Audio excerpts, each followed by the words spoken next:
We're now on the record. This is the Kentucky Public Service Commission. My name is Michael Schmidt. I'm chairman of the commission. Vice Chairman Robert Cicero and Commissioner Talina Matthews are not with us at the moment. We began another hearing at 9 o'clock this morning involving Farmdale Water District, and that hearing is ongoing.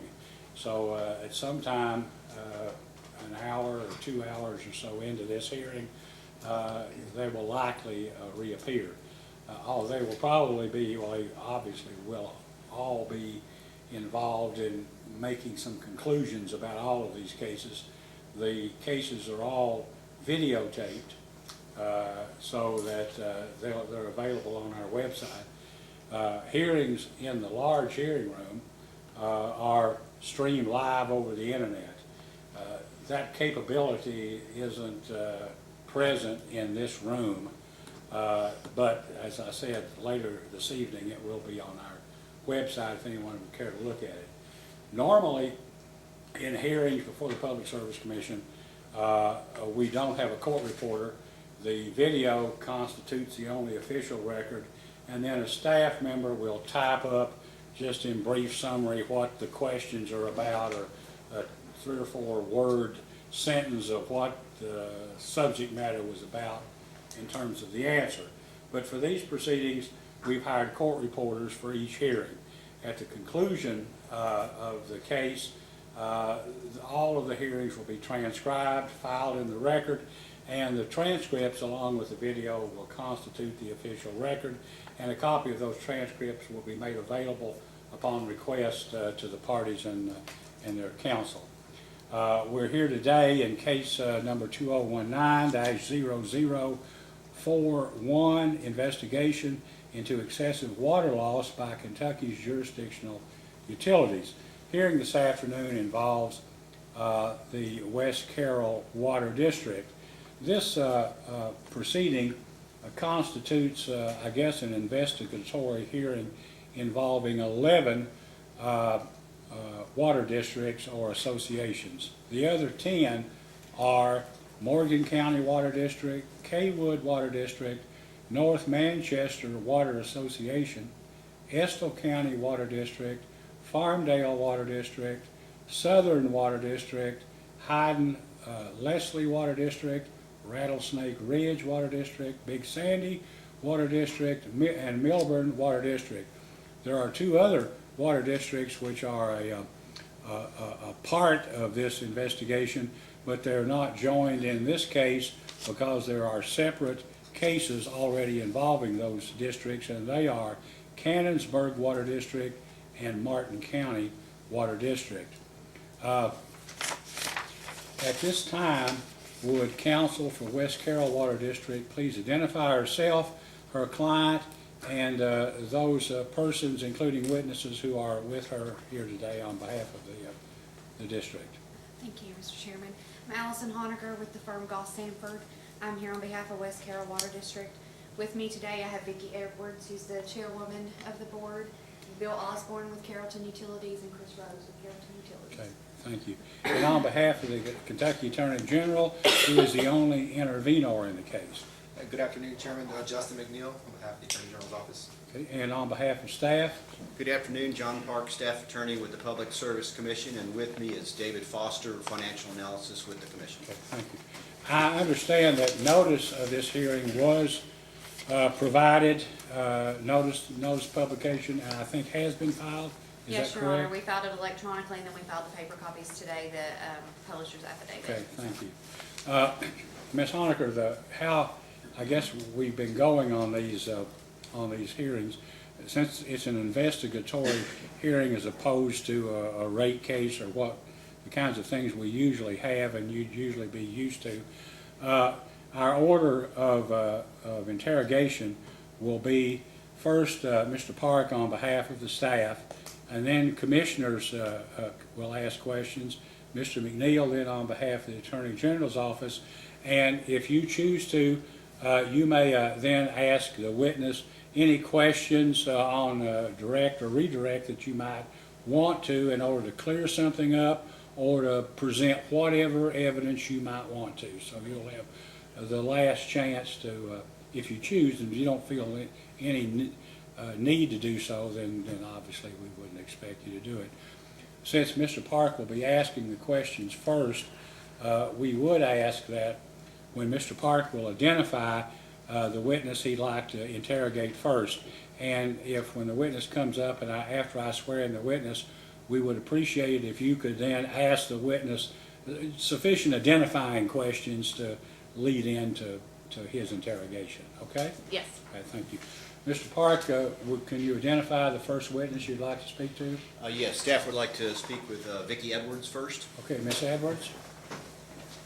If you come up to the stand and raise your right hand. Do you solemnly swear or affirm under penalty of perjury that the testimony you're about to give will be the truth, the whole truth, and nothing but the truth? Yes, Your Honor. Please be seated. Ms. Honaker, you may ask. Well, it's good afternoon now, I guess. Can you please state your name and your business address for the record? Vicki Edwards, 900 Clay Street, Carrollton, Kentucky. How are you employed, and what is your relationship to West Carroll Water District? I am retired, and my relationship with West Carroll is chairperson. Did you call some responses today to request to be filed in this proceeding? Yes. And do you have any corrections to make to any of those responses? Yes. If I asked you those same questions today, would your answer still be the same? Yes. Is your desire and intent to incorporate those responses into the hearing of this proceeding? Yes. I can tender the witness for questioning. Mr. Park? Yes, good afternoon, Ms. Edwards. When did you first become chair of the West Carroll Water District Board? I was appointed chair, I believe it was 1998. And is that when you first joined the board in any capacity as a board member? No, I've been on the board since 1987. All right. And is it accurate that, or does the district serve customers in Carroll, Henry, and Trimble counties? Yes. How are the members of the board appointed in a multi-county water district? The county judge. County judge of just Carroll County? No, Trimble County appoints their members. We have two members on the board that are from Trimble County. So Trimble County judge appoints those commissioners, and then the Carroll County judge appoints ours. And how many do you have, ma'am? 5. 5. For a total of 7 members. How many total members are there on the board? 7? 5. Oh, 5 total. Mhm. And Carroll has 2 and Trimble has no representatives? Trimble has 2, Carroll has 3, Henry County Oh. has none. Oh, yeah, I'm sorry, okay. Get it right here. And approximately how many, or how does the customer base split between these 3 counties? Let's see, Trimble County, not sure how many in Trimble County. There's about, well, yes, 30 in Trimble County, about 10. They don't live in Henry County, but they are serviced by Henry County line, and then the remaining of them are Carroll County.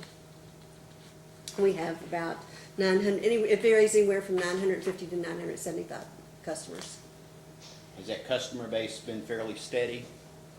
Yes. We've seen a little growth, not much. And as far as the operation of the district's board, does the county judge executive of Carroll County have much input or involvement with the district? Other than appointing the commissioners, no.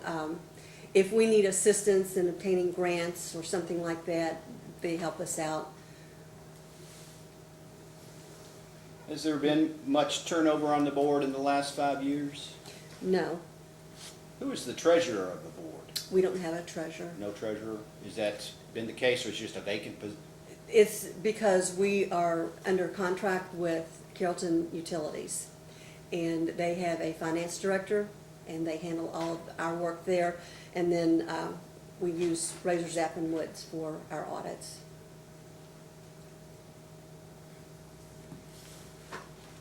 Does the city of Carrollton have any representation on the board? No. They're at each meeting, but as far as representation, they're there to report on leaks and As part of the management reports and things like that, yes. And what about training for board members? Is there money in the budget provided for board member training? Not specific, but if it is needed, we can do it. Okay.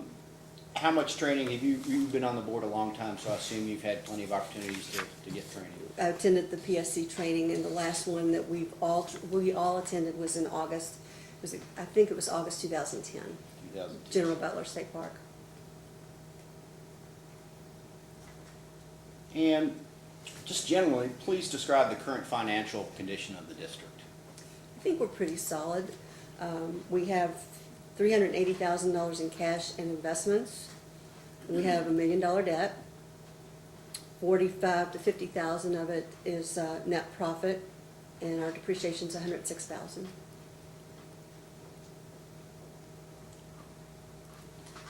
And does water loss have a impact on the financial condition of the district? That's lost revenue, and the value of that lost revenue over the 15% is $23,000. And is that from 2018 or what? Yes.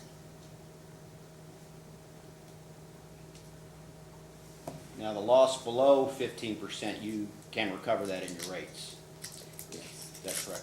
But there's still a cost involved with There that is, lost water. And yes. that's borne by the ratepayer. Right. And it looks like over the last 5 years, the district consistently has had water loss levels in the 30%. What's the board's attitude toward this issue? We take it very seriously, and we're continually, aggressively looking for leaks. We have 4 meters in the perimeter, and then we recently purchased 2 more master meters to help isolate the areas that we suspect are where our larger leaks are.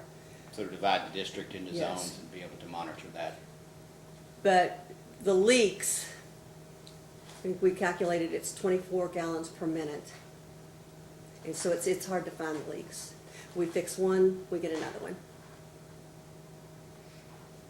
And is it correct that the district has no employees and is operated by Carrollton Utilities Correct, pursuant to a management contract? correct. Has the district always been operated by Carrollton Utilities? Not always. Carrollton Utilities, we entered an agreement with them in 1998. And what were the reasons the district chose to contract with the Carrollton Utilities? Because our previous contract was with another water district, and they were having, they were growing and they were involved very heavily with the industrial growth in the community. We weren't getting our meters read, our maintenance, our agreement costs were going up, and we weren't seeing any improvements in our system. And which district was that? Carroll County, #1. Number one. And that's absolutely no disrespect to them. It's just That was a while facts. ago, too. Has the district ever had employees and operated its own system? No, May I ask a question? Is Carroll County #1 still in existence? yes. Does it operate in more than one county also, or do you know? I believe they operate in Owen County and Gallatin. Thank you. And what is the annual compensation of Carrollton Utilities under the management agreement? It's $249,000, change, $249,362.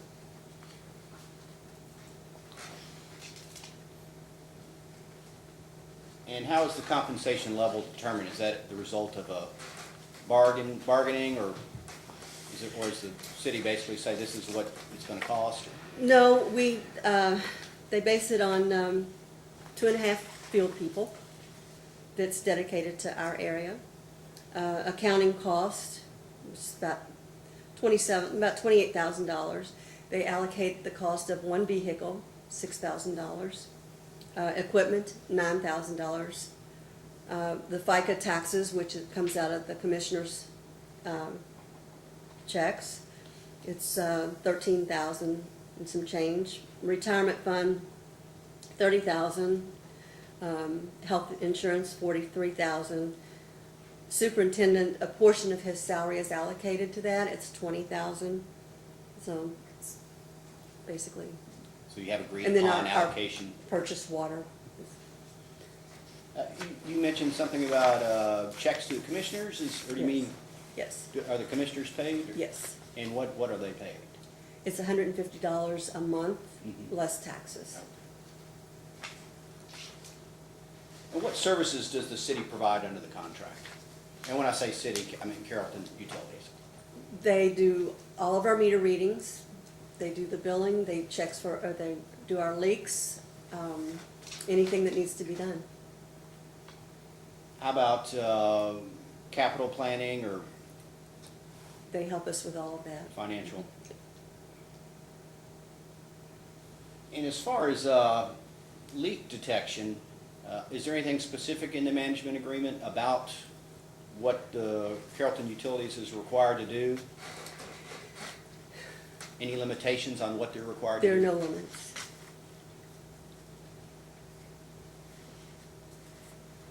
Who prioritizes leak detection efforts and water loss prevention efforts? Is that handled by the Carrollton Utilities? Yes.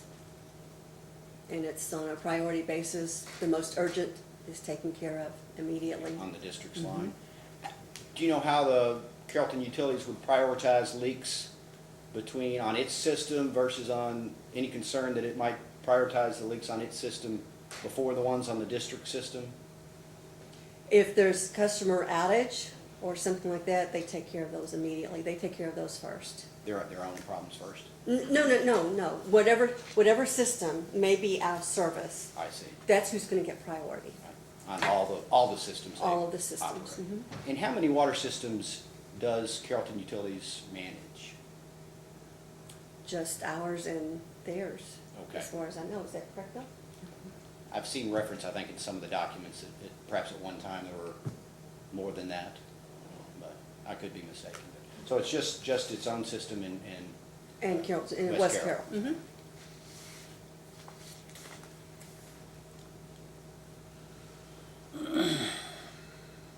Do you agree that the district and Carrollton Utilities have different responsibilities and duties?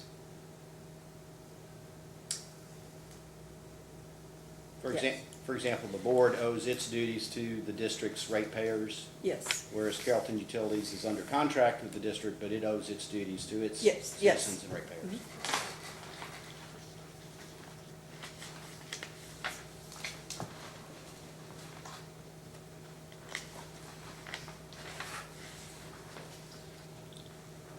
Your Honor, may I approach? Yes, you may.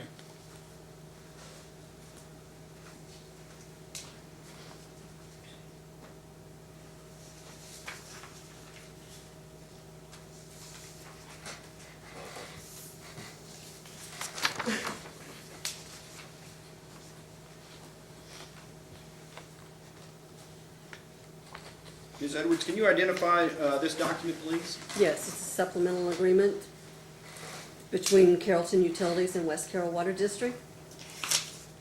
And what is the date on this supplemental agreement? April 1st, 1999. Under paragraph 2, there are water loss targets set, and if those water loss targets are not met or were not met, the district had the right to withdraw from the management agreement. Is that accurate? Yes, By July 1st, 2014, the water loss target was 15%. Is that correct? yes. Was that target met? No. Do you know if the district considered withdrawing from the management agreement? No, we didn't. And why was this provision added back in 2013?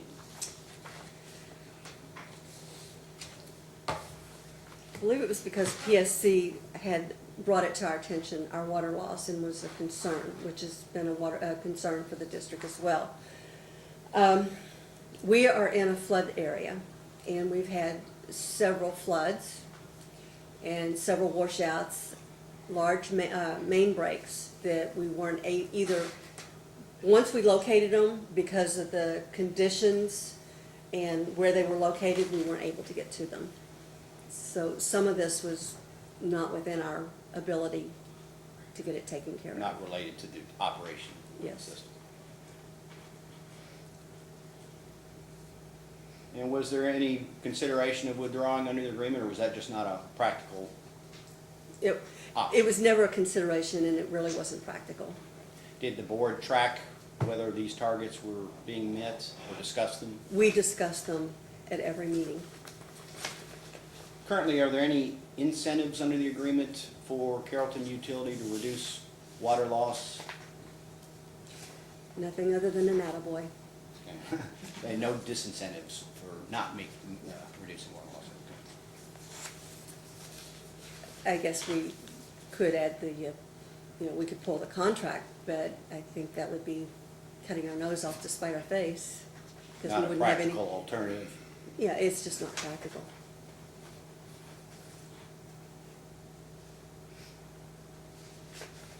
And, let's see, just generally, obviously, the Carrollton Utility already operates the system of the district. Has there ever been any discussion toward further consolidation in terms of a formal merger or an acquisition by the city? Is that something the district would consider? I think it would be up for consideration and discussion, yes. Has it been discussed, but it has not been previously? In generalities, we've talked about it, whether or not it's practical, how it's, what would be the purpose of it. And what was the general sense of whether it was practical? Do nothing at this time. What would be the main obstacles to a combination or merger of the systems? Well, I don't think the obstacle would be for West Carroll. It may be for the customers on Carrollton Utilities, because they would absorb the burdens of West Carroll. How do the rates of the two systems compare? I can't speak for Carrollton Utility rates. Do you see any benefits with further consolidation? Obviously, you've got economies of scale now. You're getting allocated 2.5 field techs where you obviously couldn't go out and hire half a tech on your own. So there's obviously economies of scale. Do you see any benefit from a formal merger of the systems, financially and otherwise? Not really.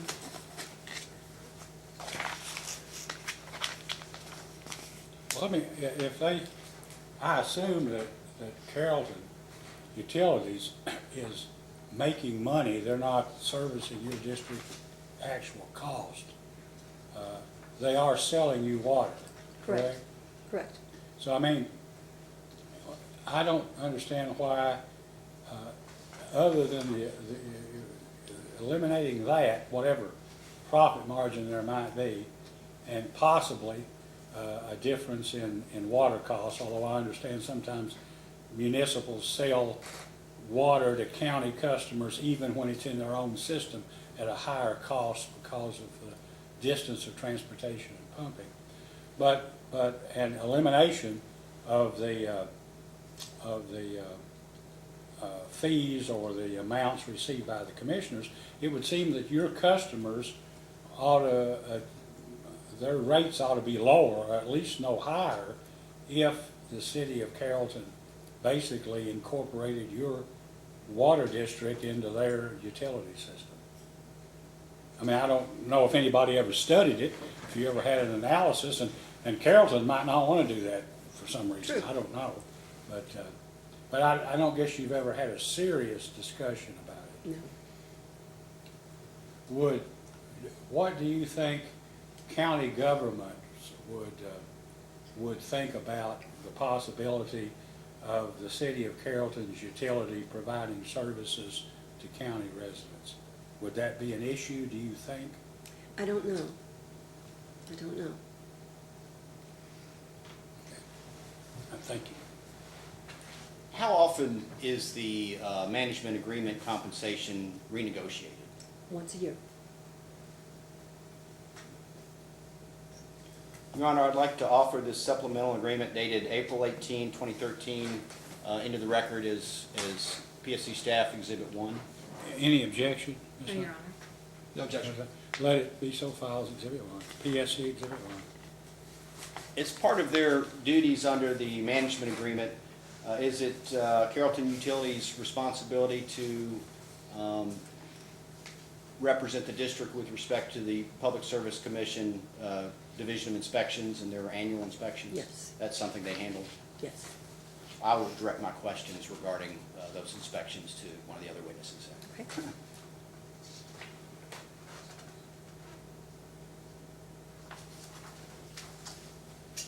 The district's last case was a ARF case 2017-00244.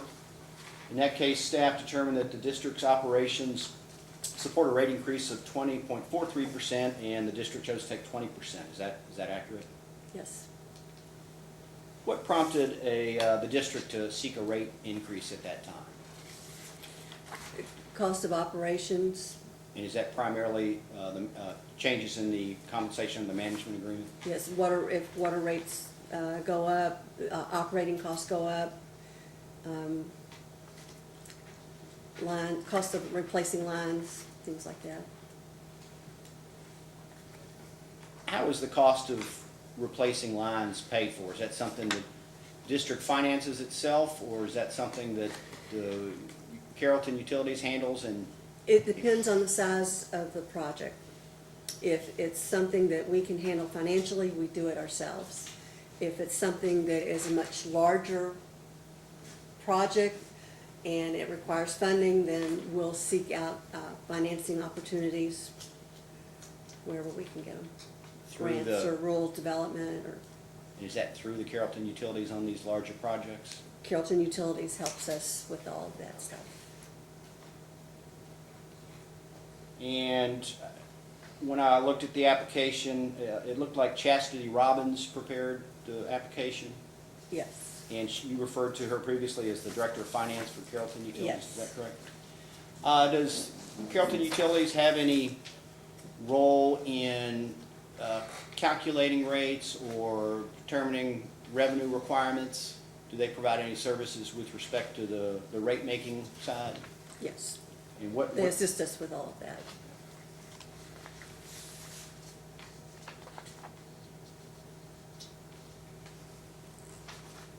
and what is the process for determining when the district needs a rate adjustment?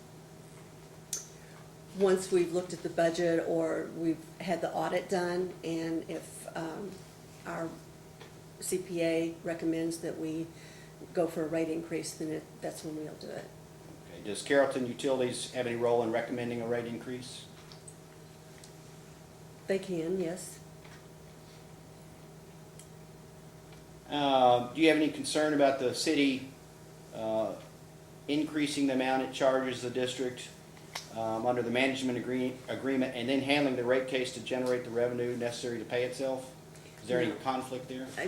I don't believe so. Is there a future rate case currently planned or under consideration? We just had a rate increase. I'm not sure what that was. And I apologize, I'm going to exclude the purchase water adjustments, the flow-through cases. I mean just a general, either an ARF case or Oh, no. none under consideration. No. It looked like over the last decade, the district has fairly consistently come into the commission to seek an adjustment of its rates. Is that accurate? Yes. And why does the district do that? It's based on if our CPA recommends it, if we have a water rate adjustment, purchase water increases, or our cost goes up, operating cost. I'm now going to refer to some of the information provided by the district in the course of discovery in this case. And so the witness may need to get that material. I'm not sure if you have that in front of you. First, I'm going to ask about the district's response to a question which was in the the first set of discovery requests, which were contained in Appendix C to the Commission's order of March 12. Okay. And in response to question 3, the district provided a written water loss prevention and leak detection program. In the footer of the document, it states it was revised January 2019. Do you have a copy of that? Should be in your notebook, is it there? May I approach? I'll hand her mine. Yes, you make it may. easier.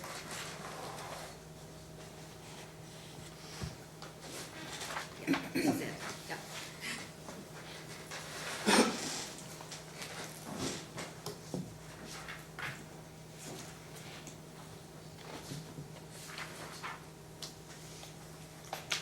She has it on. Any You got it question? now? All right. When was this program first developed? Oh.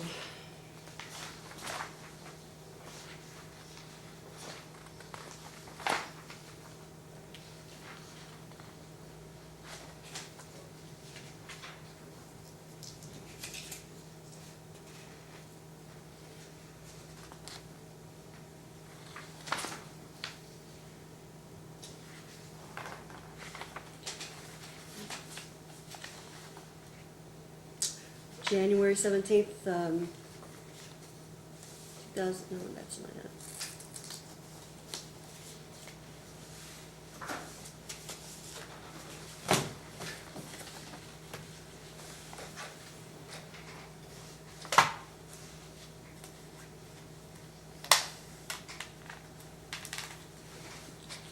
January 2015. 2015? Mm-hmm.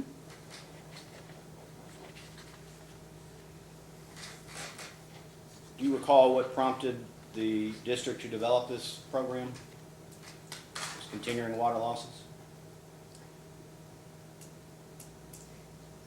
Just that we were over the 15%.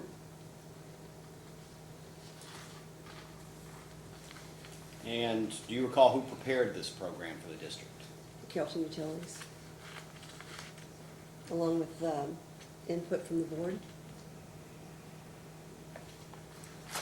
Was there a specific individual at Carrollton Utilities that prepared this? I think it was a combination of the staff. Okay. Do you recall if the district board voted to adopt this program formally? Yes. Would that have been in 2015 or 2016? I don't recall the date. Let's see.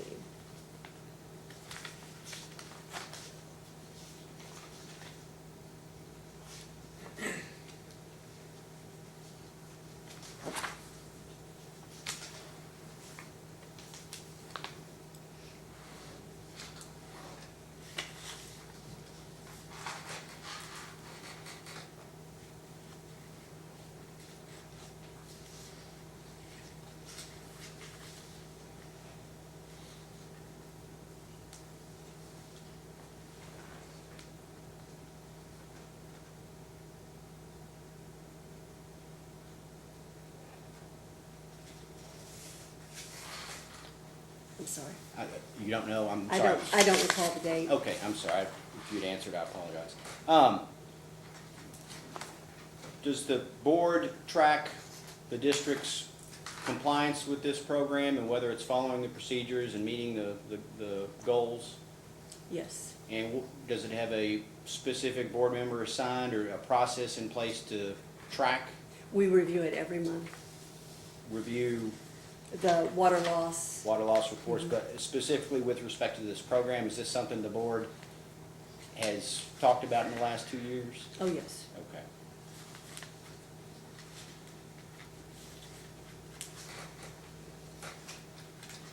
And who provides the board status reports on the water loss prevention efforts? Mr. Chris Rose. Do you know if this water loss prevention and leak detection program has ever been revised? No. The footer indicates it was revised in January 2019. Do you know what that would have been?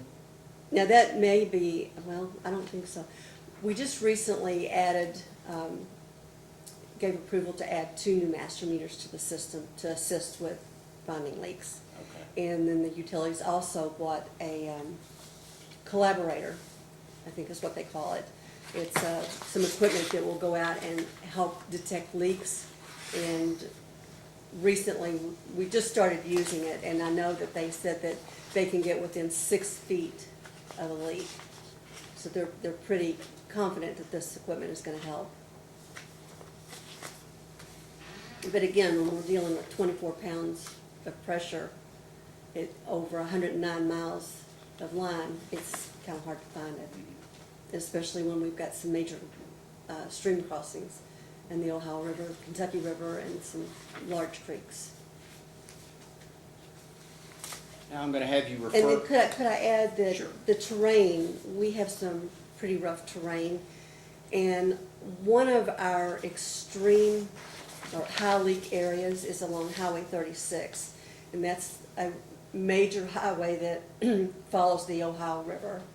So we have a lot of truck traffic, a lot of commuter traffic back and forth, and that goes right along the hillside, and there has been some major hill slippage in that area. And we consistently have problems there. And if the river raises, we can't get to our lines safely. And there'll be times when there's a known leak, but until the river conditions improve or it dries up, our guys can't get to it. That was one question I was going to ask about the topography, because most of the districts involved in this case are from eastern Kentucky. So I was curious to know what sort of topography-related challenges you all dealt with. We have similar topography. And we've even used, I don't know the technical name of the pipe, but we just refer to it as the flex pipe that will kind of move with the terrain and take the vibration of the traffic and so on and so forth. We've tried that, and we actually put it in this troubled area, but it has not helped. Has not helped. Are you, any other potential solutions under consideration that you're aware of? We are constantly looking for alternatives. In light of the water loss experienced by the district over the last 5 years, what is your opinion on the success of this water loss prevention and leak detection program if it was adopted back in 2015? If you look at the numbers, it doesn't look like we're very successful, but I think that we're doing everything we can possibly do to make improvements in the line and to get it corrected. But like I said, we fix one leak and another one pops up somewhere else. Would Mr. Rose be the appropriate person to ask about specific measures in here? Yes. In response to question 3 of staff's May 3rd, 2019 request for information, the district was asked to identify the 3 most significant obstacles to reducing water loss, and the district identified aging infrastructure, customer density, and customer makeup. What are the main problems with the district's infrastructure? Aging lines. Distribution mains? We have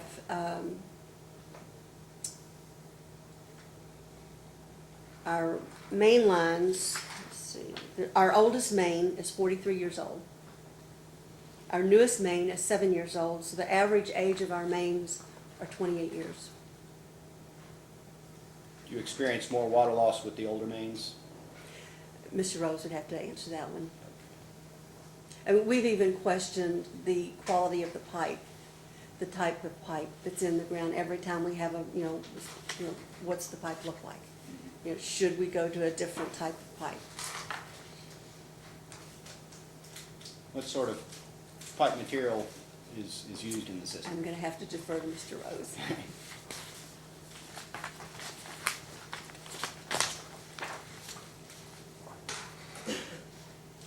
Mr. Rose also be the appropriate witness to discuss what needs to be done to fix the infrastructure problems.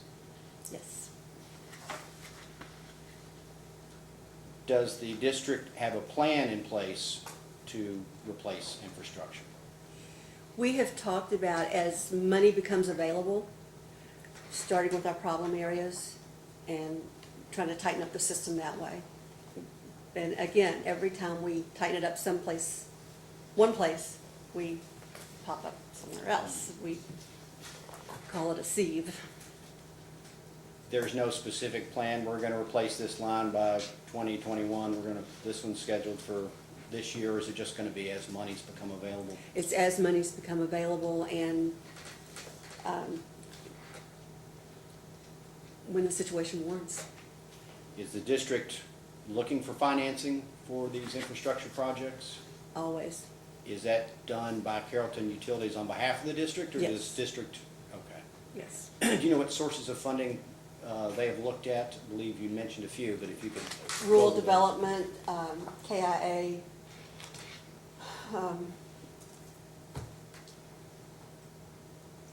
Is that- Do you know if there are any pending or contemplated applications for either grants or loans to help with the infrastructure? We have recently applied for one. We have an area, it's called Hardy Creek, which is another problem area. We think we have a handle on it right now. It's still too soon to tell. But we just recently went for some funding that, to actually add some unserved customers that are, they live in Trimble County. They live in Trimble County, and that area would be serviced by Trimble County, but Trimble County has said, you know, if you can get it from Carroll County, we'll assist. So we're looking at that. And I think it's probably gonna be October before we ever really know anything about that. And which entity, from which entity or are they seeking financing? Is that RD? Block grant.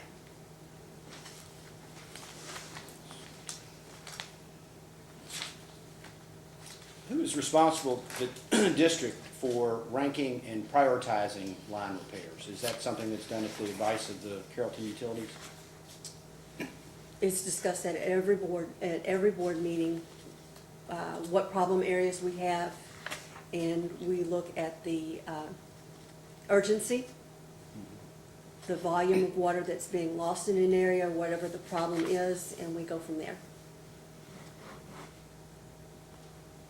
Before a loan is taken out or financing is obtained for specific projects, is there a cost-benefit analysis done of that specific project if it's going to generate sufficient revenue over the long term? Yes. And who does that? Is that done by Carrollton? Carrollton Utilities assist with that, yes. Customer density and makeup are the second two things, and they're not really things that's subject to the district's control, although I guess if you're not able to maintain a safe, reliable water supply, you're not going to get much more customer density. True. And again, the topography,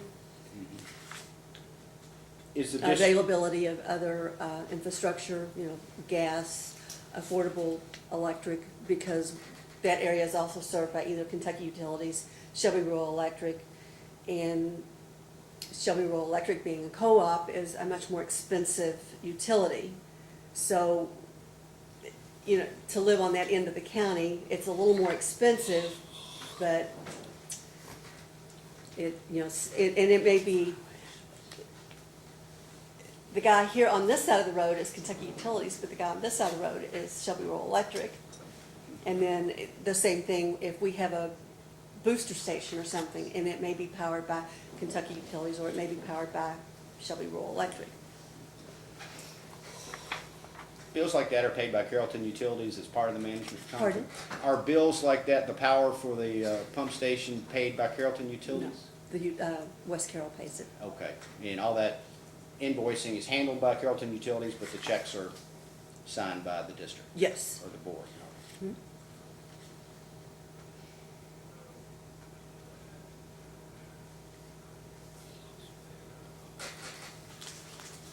And if you would refer to the district's response to question 10 of the staff's May 3rd request for information, The district states that the annual cost to the district for all unbilled water is approximately $44,000. Yes. Do you know where that came from?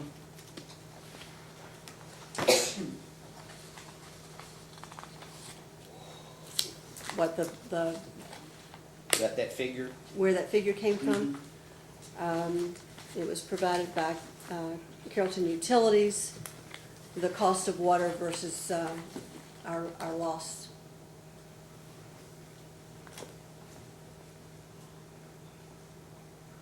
When it refers to, let's see. Strike that. I'm now going to go back to the responses to the information requests that were set forth in Appendix C of the March 12 order. In response to question 8, the district provided an O&M manual, operation and maintenance manual. Is that Carrollton Utilities manual that governs operation of the district? Yes. The manual, and this is, I think, where I got the idea. The manual states that Carrollton Utilities is responsible for the operation and maintenance of 3 water systems. It actually says West Carroll Water District. I is know. responsible. Was that intended to be Carrollton Utilities? It's West Carroll. Oh, The manual states that West Carroll manages 3 water systems. I assume that's supposed to be Carrollton. West Carroll manages. No, There's three There's- PWSID numbers for their system. 3 parts of the system, okay. Yes. Okay. Are those parts connected now? no. Carroll and Henry are connected. Okay.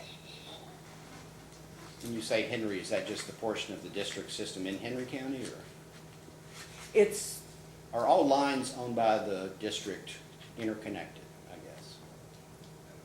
no. No.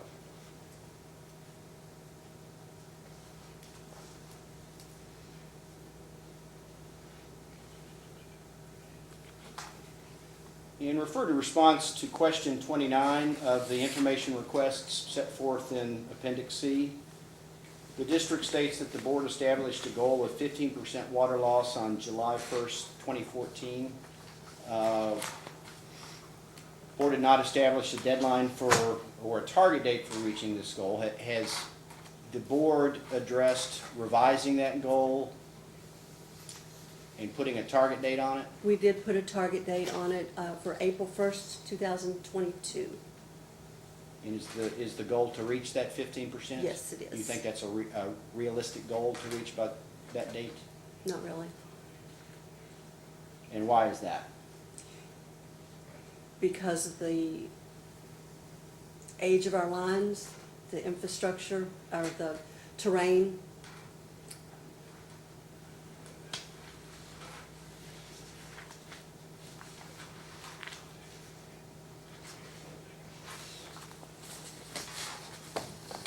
Does West Carroll believe its customers would not be able to sustain the cost of replacing the aging infrastructure? Is that a concern?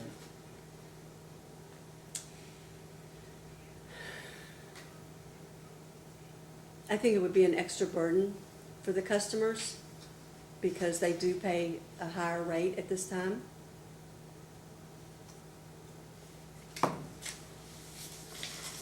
And who are the district's wholesale suppliers?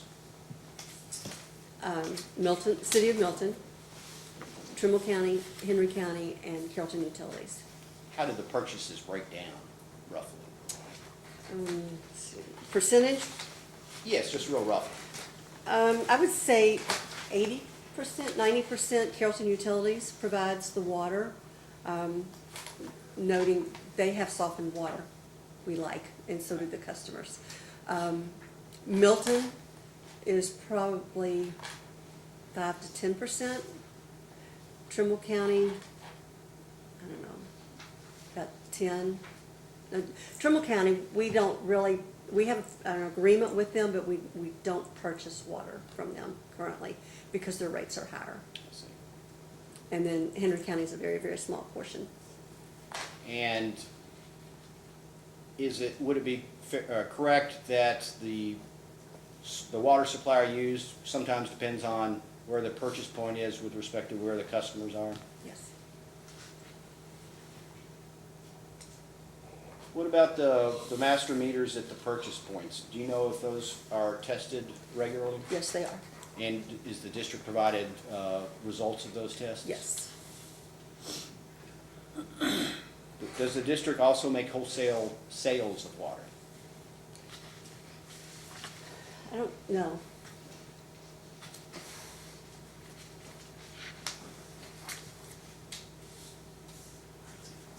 Please refer to the response to question number 6 in the information request contained in Appendix C.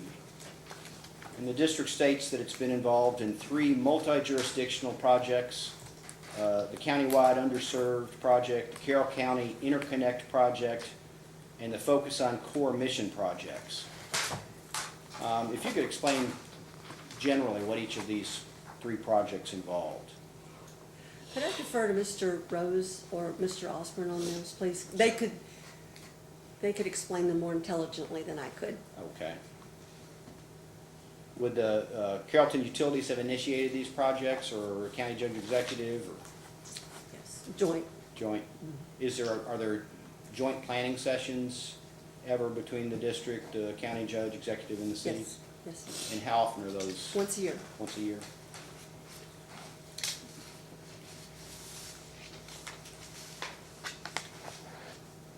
And if you would refer to the response to question 23 of staff's discovery request dated May 3rd,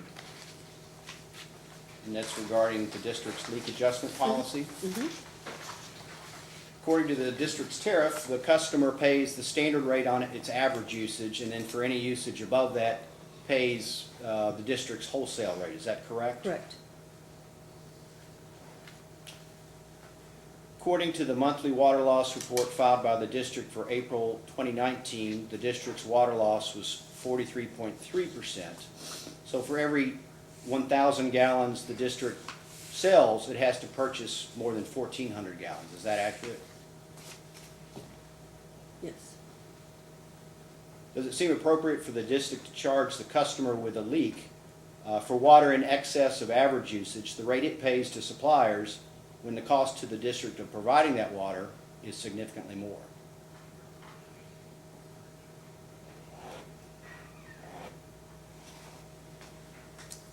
In other words, for that excess usage of, let's say, 1,000 gallons, you're charging them the wholesale rate, even though you have to buy 1,400 gallons to provide that usage to the customer.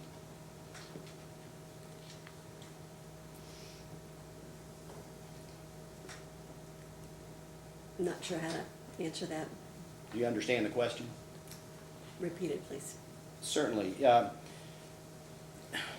If a customer has a leak on its side of the meter, and these are just real rough numbers, it uses 1,000 gallons in excess of its average use. So it's not going to be billed at the retail tariff rate, it's going to be billed at the district's wholesale rate. Right.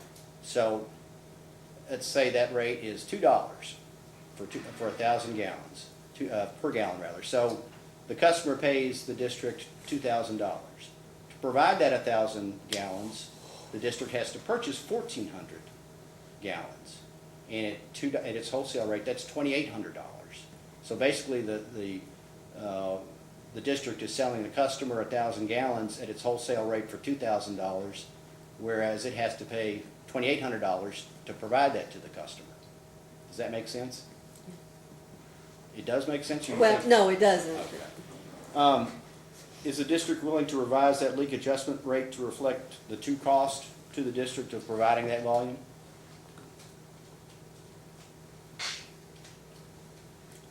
I would say yes.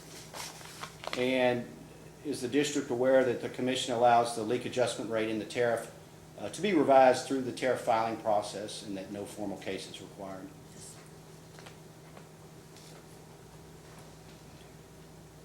I have no further questions. What was your answer to the last question? You realized that was true? Yes. And I'm sorry, did you say that West West Carroll would be interested in making that change or would not be? We would. Under the terms of the contract with Carroll and Utilities, I mean, they manage your system for a fee. You renegotiate it every year, and it's been in effect for a long, long time, Yes. decades, right? Yes. So I assume that 1998. 1998. Mhm. So that West Carroll is satisfied with this agreement and with the way that Carroll and Utilities are operating pursuant to it. Absolutely. They're operating in good faith. Yes, they are. They treat you and your customers the same as they treat their own customers. Yes, they do. Because in effect, under this contract, you are their customer. Isn't that right? Mhm. In the event that a program were undertaken to fix leaks, to find leaks, to repair or replace infrastructure, like several miles or whatever, if that were to be done, or if your water district determined to try to do that, develop a program, in fact, you would be relying upon Carrollton Utilities to do that work or to hire the engineering and to basically determine what the cost would be. And ultimately, if you approved it, your commission, they would be the ones that would either be doing the work with their crew or probably bidding it out Yes. on your behalf. Yes. And if a resident inspector or someone were required to oversee the construction, they would be doing that at ultimately as a part of the cost of the project, correct? Yes. Now,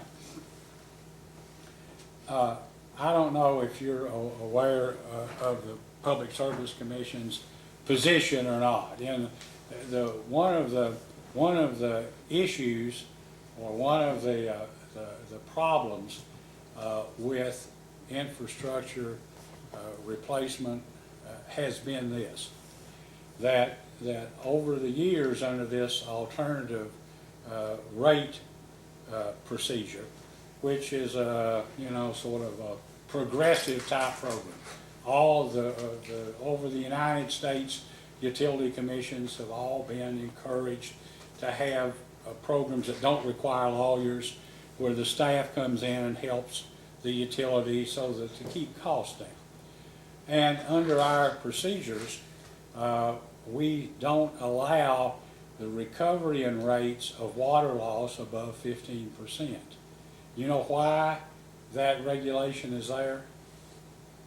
The regulation is in place to serve as an incentive for water districts to basically take the money they're granted in rates for depreciation to establish a reserve and to not just fix leaks, but to plan as my pipes and pumps get older, before they break down, before they really get bad, I'm going to be replacing them all along. So there should be money there, but most water districts, instead of doing that and having a capital improvement program or an infrastructure replacement program, they use that money for operations so that they can keep rates low and they can go a long time without coming in.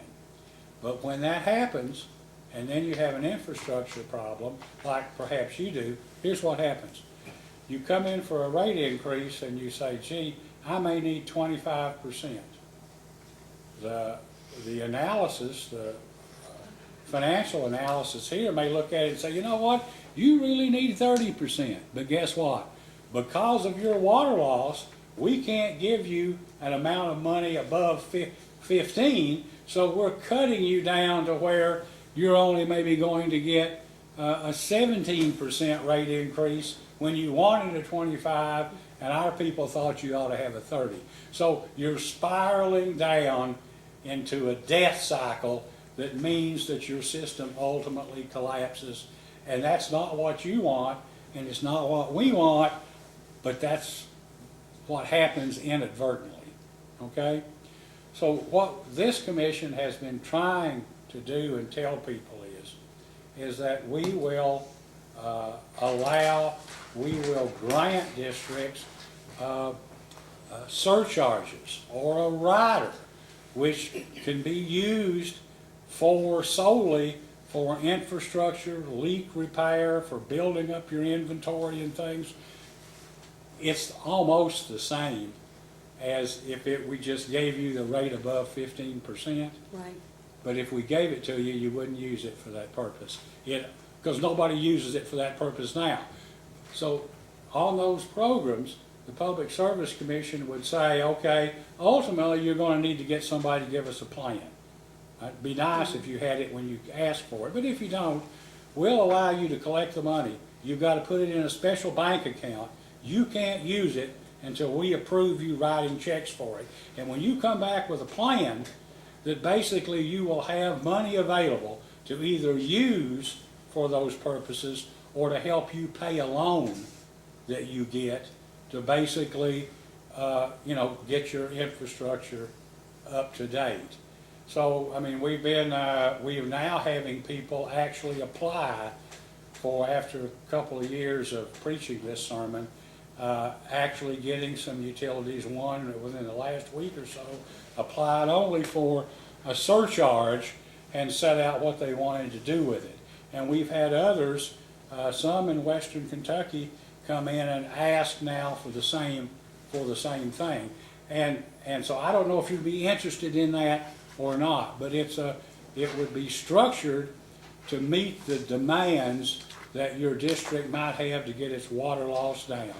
It would be a program that could be defined in such a way that it's there until what you want fixed is fixed, and then it goes off. It doesn't stay there. It's not like Kentucky sales tax or something where, we're going to do this and for only a short period of time and then it'll come off, or a toll road or something. It actually is limited to a certain period of time and then would come off. Would you be interested in that at all? Otherwise, I don't know how you're ever going to fix the water loss problem, because you're not going to have any money to do it. I would be interested in it, yes. We would have to take it to the board and listen to what they have to say, and I'm sure if that's gonna fix our water loss, they would be all for it. Well, if you could get a grant, that'd be fine, or supplement it with a grant. But if you say, I can't get all the money in a grant, or you could get maybe a loan for some, the rest of this would either help you pay off loans, or you could use it in addition to what you could get. Because I'm assuming, and we'll ask Carrollton, that Carrollton, if they're going to need more money, the contract amount won't be sufficient to help fix these other problems. They'll have to have more money, right? And we can get you the money. I've had people say, well, the Public Service Commission won't give us any money. We're an open bank for your ratepayers. We'll give you all you can use, and legitimately need. In our opinion, it may be different than yours sometimes. But we're willing to try to be innovative to get funds, but you've got to want the funds. Of these 11 districts, we had one come in here maybe yesterday in the morning, and they have had one rate increase. Well, they had one 2 years ago. But before that, they only had one rate increase that we can find since 1985. And they had been getting these little increases because they'd been getting RD loans, and they get a little along with that. But what had happened is, many times those loans and the amount they give you to repay it don't give you enough for the district to operate.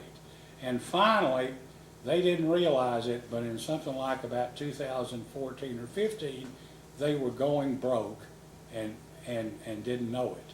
So they come into the PSC for a rate increase in 2016, that in 2017, they wanted a 15% rate increase. Our staff recommended a 28% rate increase, and you know what? They wouldn't take the money. Now they can't make their loan payments to RD, and they don't know what to do about it. They came in and wrote a letter and said, can we now have that difference in the percentage? And it's too late, the case is closed. So I guess what I'm saying is that sometimes people are short-sighted. They don't understand what our procedures are.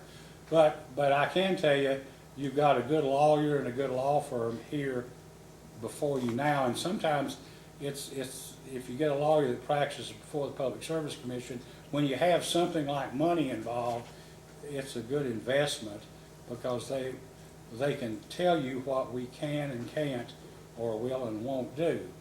And I know I'm not asking you questions, but I'm trying to let you know that we'd like to see your system upgraded. We would too. The Energy and Environment Cabinet made a presentation to the General Assembly early this year, or late last year, that claimed that we're going to need $8 billion over the next 20 years just for Kentucky's water systems. And we here don't believe that'll be close to touching the problem because most of it is unknown. So we'd like to get ahead of the game and see everybody, you know, try to do the right thing for the ratepayers. So you encourage the surcharge? I would, if I mean, I know you say, well, our rates maybe are a little higher than we'd like them, but at some point the problem's got to be fixed. If you could get your water loss down, you could save a lot of money. You could lower rates if your water loss wasn't as high as it is.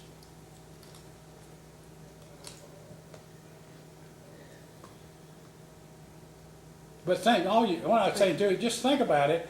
But if you can see your way clear, or you're with your accountant to see a way through this, I mean, we'd be willing to have staff, if informally, if somebody called and just want to come and talk about it. All right? Absolutely. We'd be happy to talk about it. All right? My question though is that 15% water loss reasonable and achievable? It may or may not be. But one thing is clear, you can sure as heck bring it from 37 or 32 down into the low 20s. And you might be able to. One of the things that I don't even think staff knows about is the commissioners are considering trying to develop a pilot project to work on water loss and try to develop perhaps new ways of looking at water loss in the context of what it costs and then what it would cost to fix the problem. And that hadn't been done here before, but we're looking at that and would like to establish a pilot program, but we have to be careful about who it is that's running the program and make sure that they that it can be properly operated, you know, so that we get accurate results. And we've actually talked about in the board meetings what it would cost to hire an additional person to look for these water leaks. And we couldn't justify hiring a person to look just for leaks for the value, for the revenue, amount of revenue that we're losing. It did not make sense economically. And that doesn't mean that we don't continue to still look for the leaks. No, I understand. I understand. There is an analysis that has to be made Yes. about it for sure. But there's some, I don't know, what was this water loss, Mr. Park, that they had? What was the? It's consistently been in the 30s over the last 8 years, I'd And I say. know And we they- don't have any You have industrial less than 1,000 customers. customers, so And we don't have any industrial users. We have 109 miles of main. And a lot of those major mains are along those major tributaries with flooding, washouts, creek crossings.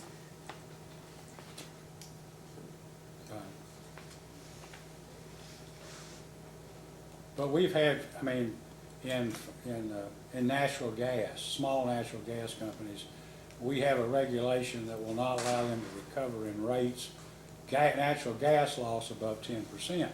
And when we came on here, the previous commission had been allowing 30 or 40% deviations for a company. on the basis that they had established in eastern Kentucky they had bought some badly run companies, and they were always going to fix it, and they had a plan. But for like 7, 8, 9 years, they had never come close to target because they weren't putting in enough money in. And we made them basically take a surcharge that was 3 or 4 times what they wanted, on the basis their customers, if you give them a deviation, they're paying for all this lost gas anyway. You might as well take the money and require them, and we required them to come in and periodically report on the lines they're replacing and everything, and it's working. We had one gas company that couldn't make a repair, and we encouraged them to go to a bank, and we established a surcharge that would go to the bank so that they could be guaranteed their loan would be repaid, and they otherwise couldn't have got the loan, and they couldn't have fixed a dangerous problem. So I'm saying, there are ways that perhaps we haven't thought of yet, but I would encourage you to think of them, because we'd like to see, and I tell people, personally, I don't care about the water district or what the commissioners do, but I do care about the ratepayers, because you're here to serve customers, and we're here to help you serve customers. And when you can't do the job, or like some districts won't, our job is to try to come in and do something about it. And that's all. We're just trying to help the public. Okay? Understand. Thank you. Anything else? I don't have any other questions other than I assume you're happy with your system. It makes sense. I mean, you're all in the same county. People say, well, I'm a city guy and I'm in the county and I don't like the town, or my kid goes to some other school. You're all Carroll County people. We are. Your county seat is Carrollton. And I don't know if you believe what some of these rural districts think about that, though. They wouldn't, they don't see that as it's us against them. I understand completely. I'm not one of them. Well, I don't either. I think that's silly myself. It is. But in any event, I'm glad you're successfully working well together. And but I think we need to talk to Carroll, I guess, about if we can solve this problem or find a way around it. We're willing to try to be innovative to help you do it. And we value that assistance. Okay, thank you. I've ignored you, Mr. McNeil. Well, I figured you'd get back around to it. You did a good job. I do have some follow-up, but you've covered a lot of it. Thank you. Mr. Edwards, good afternoon. So you've confirmed Carrollton Utilities and West Carroll have had a relationship since about 1998? Yes, sir. Okay. May I approach, Your Honor? Yes.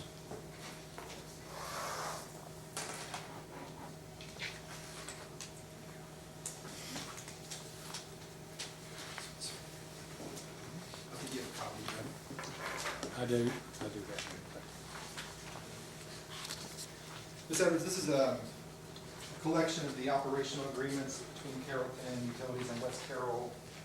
The first one here is from 2002. Does that look familiar? Yes. And these were provided in the last rate case, and I believe, if I remember correctly, the original agreement could not be found and was not produced, but the 2002 is the oldest we have. 2002.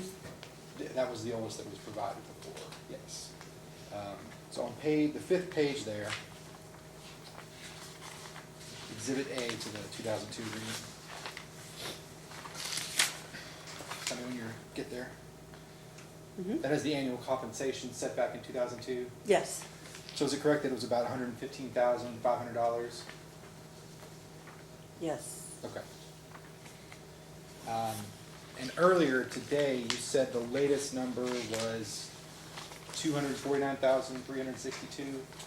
Mm-hmm. Okay. And you'd also said that prior to this agreement, this relationship, you'd been in one with another utility, Carroll number 1. Carroll County number 1, yes. And there were some service issues, but also some of the reason you left that relationship was cost. The cost kept going up. Right. We weren't getting the service that we needed. Our meters weren't getting read. Right. There was, Carroll County number 1 is on the east end of the county. They have a lot of industrial customers and a lot of growth in that area. So they just didn't have the manpower, and we weren't getting the services. Right. And the cost kept going up. So it just did not make any sense for us to continue in that agreement and not be able to go forward. We needed to add lines to unserved customers. We needed to make improvements in the underserved, and we just weren't getting there. Right. I was on the board from 1987 until 1998, and virtually we saw no growth within the district whatsoever. But you haven't really grown. How much have you grown since then? We've expanded a lot more lines, and I think at that time we only had about 600 customers, Okay. maybe 590, something like that. And we're up to 975, something in that area. It fluctuates. And you've said you're happy with service provided by Carrollton Utilities. Absolutely. So in your mind, it's a doubling of costs, and it is over 17 years, and costs have gone up. But you are satisfied that increase is justified? Yes, I do. You're getting what you're paying for? You Yes, think so? yes, I do. Okay. Do we like paying higher costs? No, I don't think anybody does, but it's the nature of the beast. Sure. We don't have to buy any, we don't have to have any equipment. We don't have any office space. We don't have any manpower. Mhm. And there is no way that West Carroll could financially go out there and establish an office and experienced people and get the results that we're getting. Would you be willing to make a video for us? So I was we right. could show that to some other districts that are similarly situated? I'm sure Carrollton would love it, Dick, so they might go across the state managing districts. So has anyone from Carrollton, Mr. Osborne, anybody else, have they tied any of these rising costs directly to water loss in your system? No, not that I know of. Okay. So when they come to you and say costs, and I know costs have stayed steady over the last few years, but before when costs went up, what do they tell you? How do they break it down to the board? Operational costs, purchase water, I have a breakdown of it here. How is it you can never put your hands on it when you need it?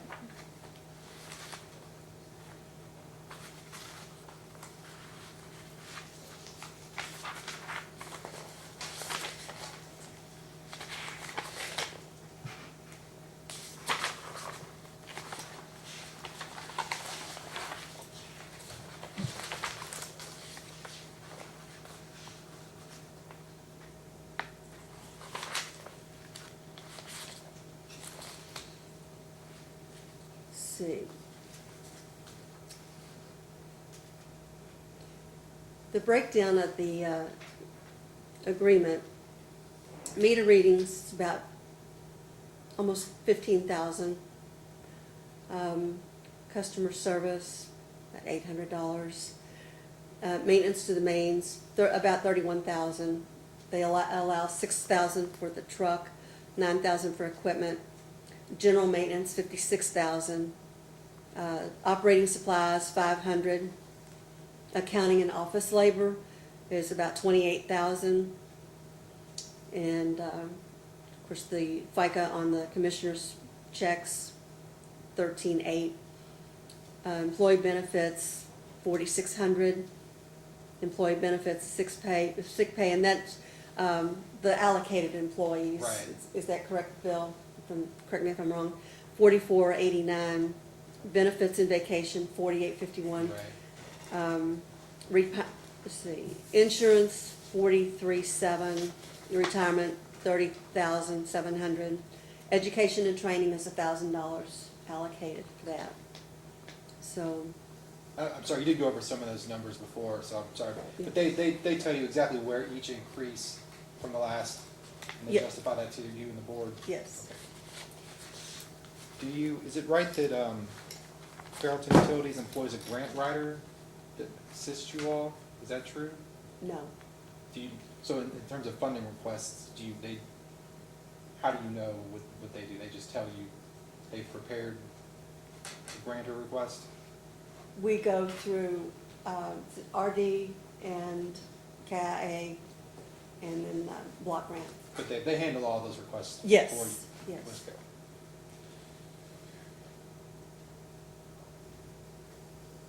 So I think it's clear, as you reiterated, Carrollton Utilities is involved in every facet of this operation. Yes, they are.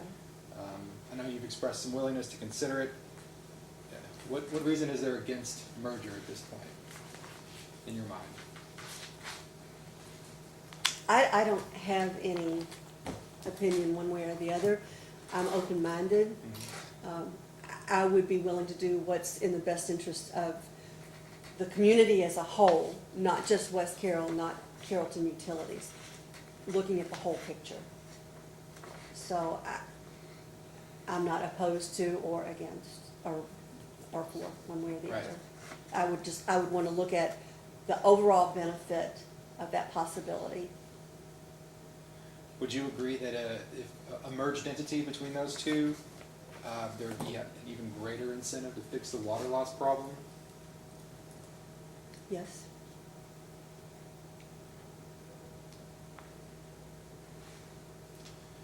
That's all I have, Chairman. I have another question, if I can butt in here. How is the billing handled? The Carroll Utilities supplies the water, they do the billing, Yes. correct? Yes. And then when the bill goes out, does the bill go then back to Carroll Utilities? Yes. And they manage the money, and then after they recovered what they're entitled to pursuant to the contract, they write checks to you. They write checks to West Carroll. I mean, apparently your check that you get, your $150 a month, that comes from them, right? No. No. Comes from West Carroll. Okay. They collect the funds, and then it goes into an account for West Carroll. Okay. So West Carroll gets over and above every month what Carrollton Utilities gets under the contract. They bill, they collect, and then once they've reached the amount that they're entitled to for performing under the agreement, they send a check, or it goes electronically or something into West Carroll's bank account. They collect they bill, Yeah? they collect. Right. The collections for West Carroll goes into an account For for West Carroll. Okay. West Carroll, at the end of the month, writes checks, and I have an example. And about- you write a check back to to Carrollton? Carrollton Utilities for their maintenance agreement, for the purchased water, Okay. so on and so forth. Yes, sir. All right, so they collect, but the money comes to you, your group, and then basically you write checks back. to Correct. them, rather than them collecting and then just keeping it and giving you what's left over. Correct. Okay. Yes. All right, thanks. Ms. Honaker? I just have a couple of little clarifications. Mr. Park asked you earlier about being able to provide like safe and reliable water that if you couldn't do that, that would hinder you in your customer density. West Carroll, do they have safe and reliable water? Absolutely. And you were talking earlier about the line loss, and you said, I think, that there was 24 gallons per minute. Correct. And that's over your entire system, the 108 miles, correct? Yes. That's the aggregate of what's over that 15%. Yes. And do you know what the dollar amount of that loss is above 15%? $23,000. So we're talking about $23,000 a year is what is extra in your water loss? Yes. Nothing further. I see your point. No, anything, Mr.? Just one quick follow-up. What is the source of that $23,000 figure? What do you mean? Is this based upon the results from 2018? Is it based upon the results for the first 5 months of 2019?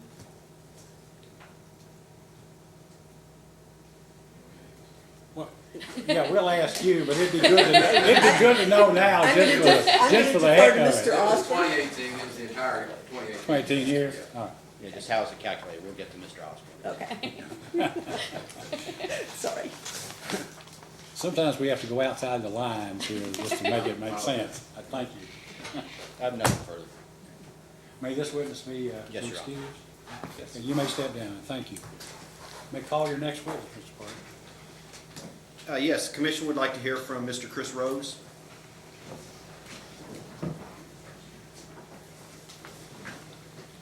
Mr. Rose, please raise your right hand. Do you solemnly swear or affirm under penalty of perjury that the testimony you're about to give will be the truth, the whole truth, and nothing but the truth? You may be seated. Ms. Honaker? That's your name. Can you state your name and your business address for the record, please? Chris Rose with Carroll Utilities, 900 Clay Street, Carrollton, Kentucky. Okay.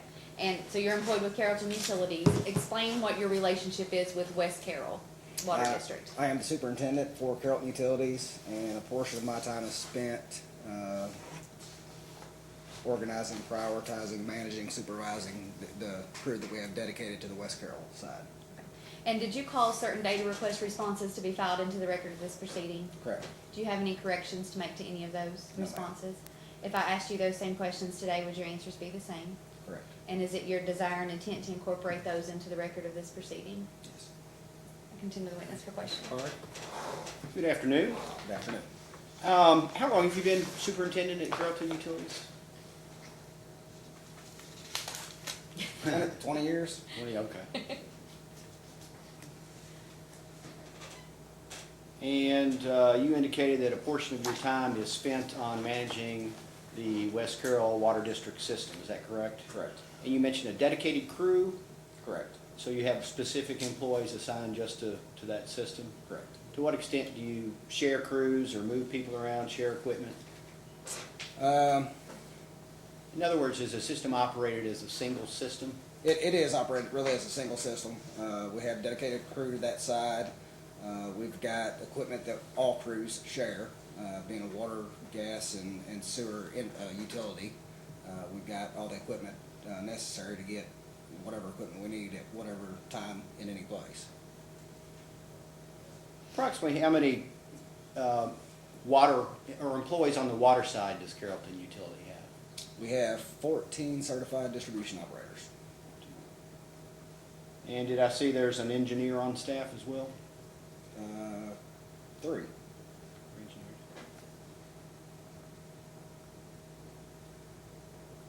Also, is it correct the Carrollton Utilities purchased a meter test bench, Correct. testing its own meters? Correct. And how long has it had a meter test? Just got it certified a couple months ago, so brand new at it. And I believe I was confused earlier, but just to clarify, the Carrollton Utilities only operates its own system as well as West Carroll? Correct. Is that correct? Has, and this may be a question for Mr. Osborne, but are you aware of whether Carrollton Utilities has ever acquired another public or private water system? No. You know if they haven't, or you don't know? No, that, not to my knowledge.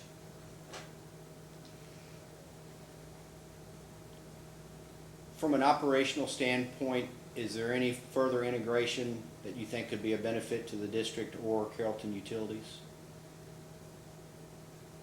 You may have to restate the question. Is there anything else you all can do operationally to make the whole system more efficient? As a whole, the system is efficient. If you look at the system as a whole, from what all of our operators operate, our water loss is below the 15% requirement. Together, combined, Carrollton Utilities and West Carroll's is about 12%. What's However, you have to look at West Carroll off to its side. And what is Carrollton Utilities' own loss percent on its? Less than 5%. Less than 5? And you said combined it was roughly 11, 11? 12.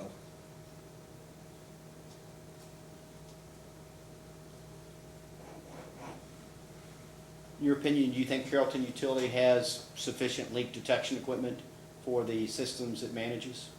We take a lot of pride in staying on top of, as top on the game as we can as far as training goes and technology goes, so yes. And Ms. Edwards mentioned a collaborator. Correlator. Correlator, okay. Sound correlator. I didn't think collaborator. Correlator, okay. And what is a correlator? Sound correlator is advice that placed on water main in two different locations. You correlate a sound up and down the main, and it pinpoints a leak.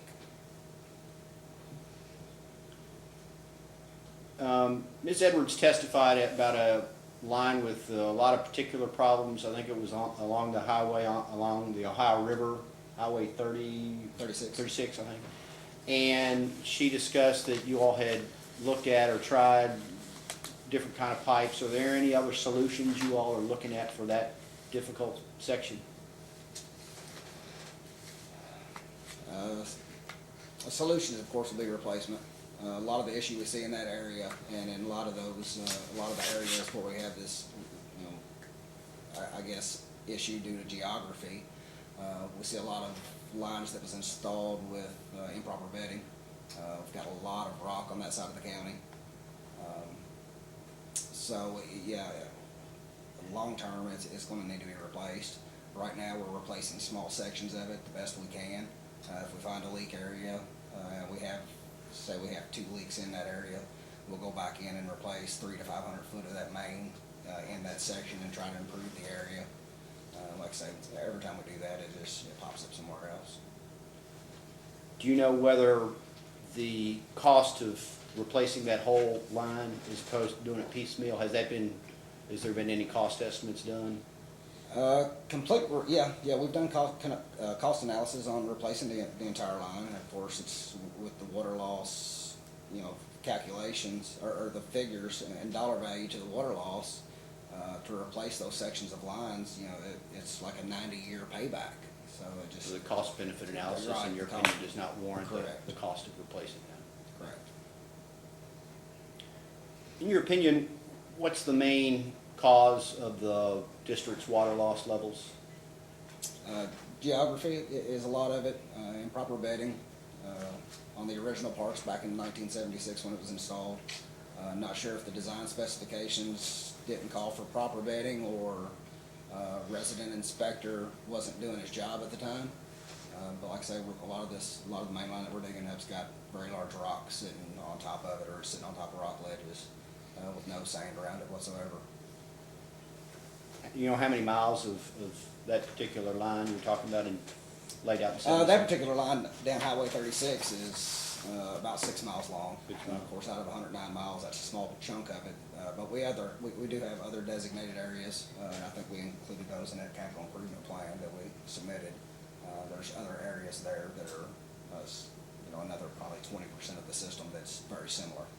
You mentioned a capital improvement plan, what are you referring to? Top capital projects that we had listed. I think y'all requested. I had a data request for maybe the operators or somebody's capital improvement plan. And it's not Carrollton Utilities, it's one specifically for the district, or is it for system-wide?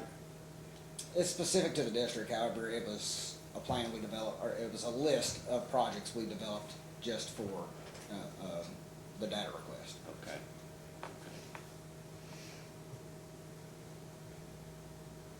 Does Carrollton Utilities have specific personnel dedicated to leak detection or water loss prevention? Or is it on just a case-by-case basis? We have two and a half employees dedicated to that side, not including myself. And both of those guys are trained in leak detection. We perform leak detection every single day. A lot of people will probably say they spend 20 hours a week. We spend 39 to 40 hours a week doing nothing but leak detection. That is all we do.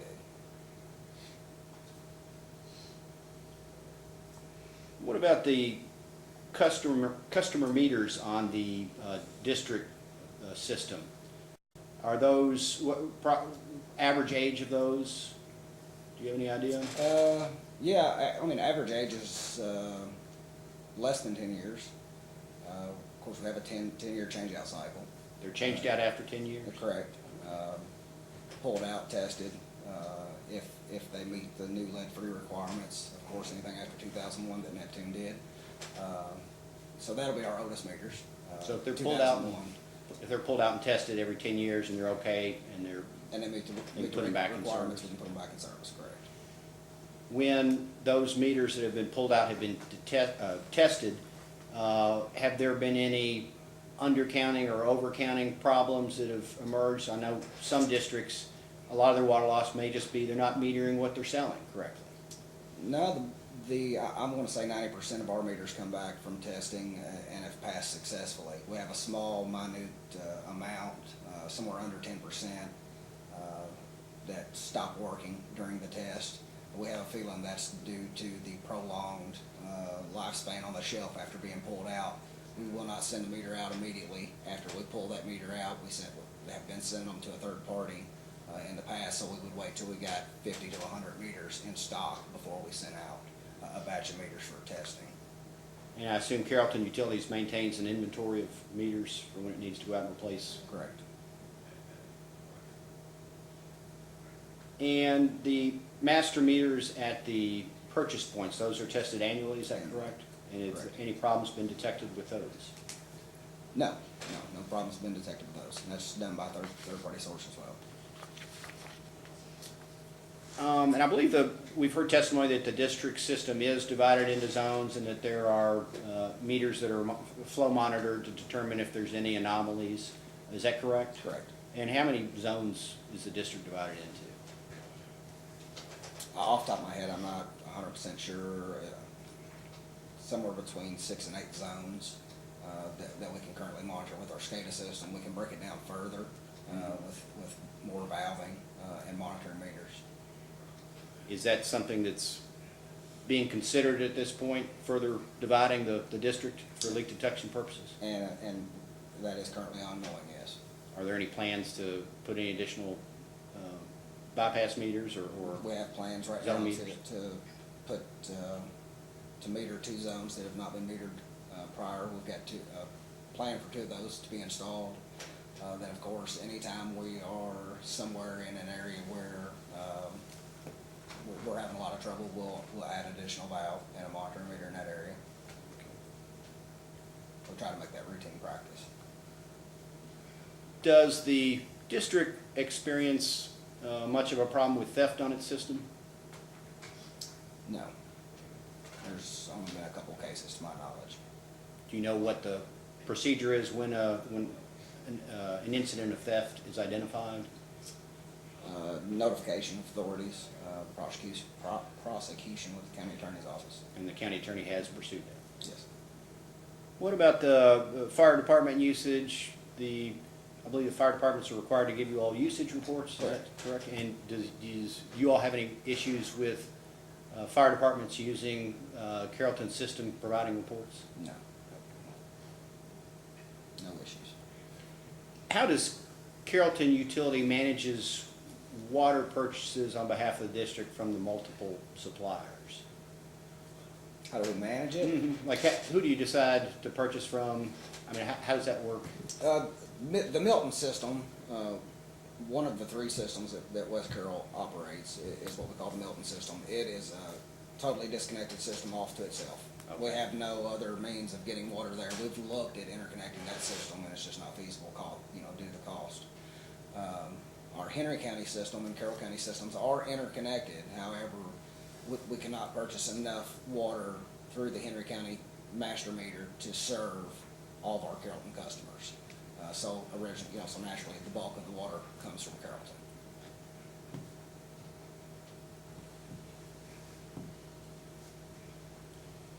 And following a periodic inspection in 2017, Public Service Commission staff cited the district for having water loss in excess of 15%. Correct.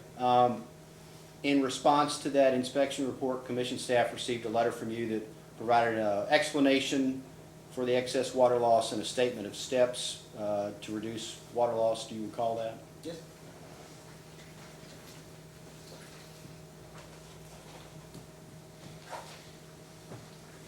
I approach you on. Yes, you may.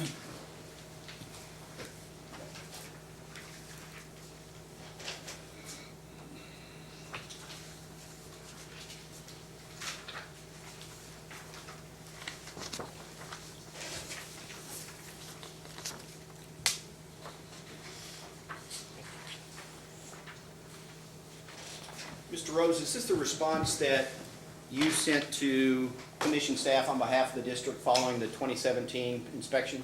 Yes, it is. I'd like to move to introduce this as staff's Exhibit 2. Any objection? Objection. Then let it be so admitted. And was there any effort to track the district's progress in meeting the water loss reduction measures outlined in this letter? Like, is somebody responsible for, in other words, doing a scorecard, if you will, on how the district's doing and meeting what's outlined in this letter?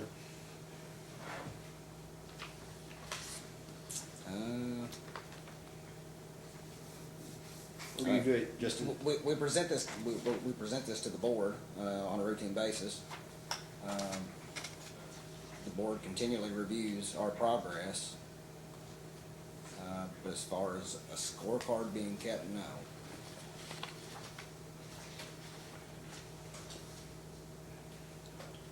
Ms. Edwards testified regarding a water loss prevention and leak detection program adopted by the board in 2015. Are you aware of that? Correct. And did you have any role in preparing that? Originally, I did not. I've made several revisions to the document. And the copy we had indicated had been revised in January of 2019. Correct. What was revised, or what were the revisions in The revision was made due to the purchase of a listening device and the sound correlation devices, to add those in there as methods.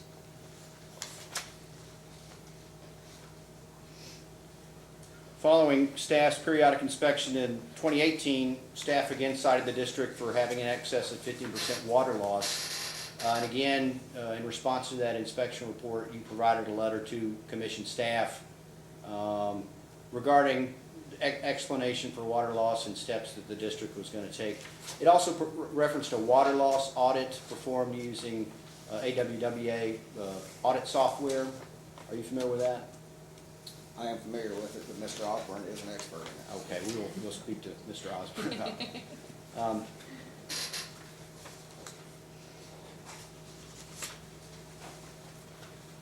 That approach room? Yes, you may.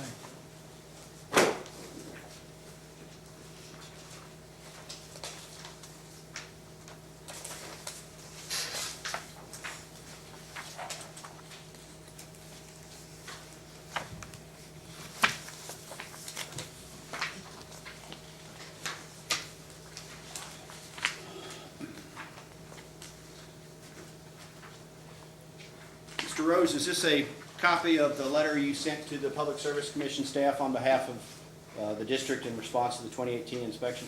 Yes, sir. And if you would compare this staff exhibit number 3, did I move to introduce?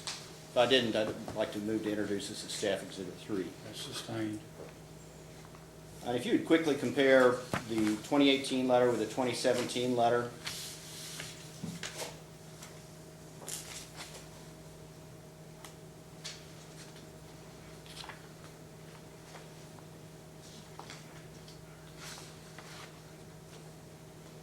Other than the inclusion of the discussion of the water audit in 2018, are these pretty much substantially the same? Areas of repair is different, Areas of repair and that steps to reduce water loss? correct? Values are different. And the water audit, And which values are different? cost values,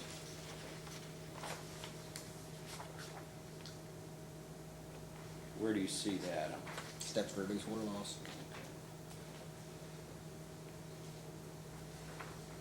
Value of unaccounted for water.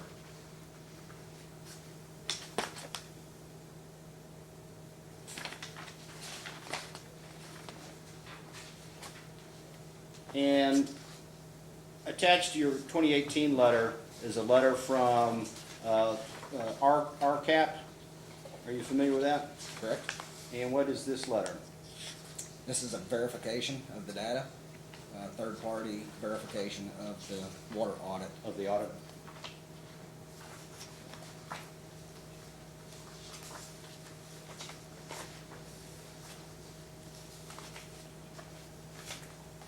Who performed the audit?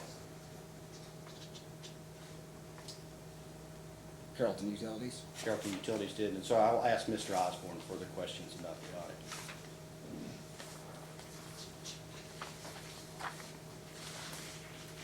And you attend the board meetings of West Carroll Water District? Correct. And do you make any presentation? What, Correct. Every meeting. does Mr. Osborne attend as well? Correct.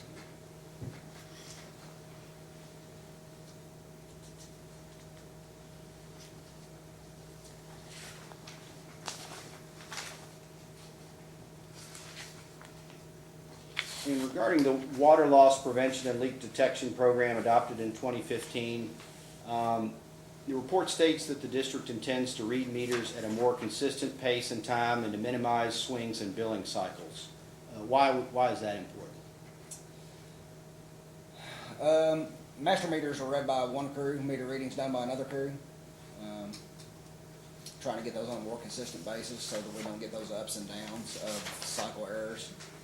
You may get a master meter reading that's 30 days apart, yet your billing cycle could be anywhere from 25 days to 35 days apart. And why is that important? Important just to track water loss. More accurately track water loss? Correct. And has the district made progress toward that goal? Yes. And what is that progress? Progress has been doing it on a more routine schedule. If we have to go back out and do the master meter readings at a different time to correlate with our actual customer meter reading, then that's what we do. Would you consider this measure to have been met then? Correct.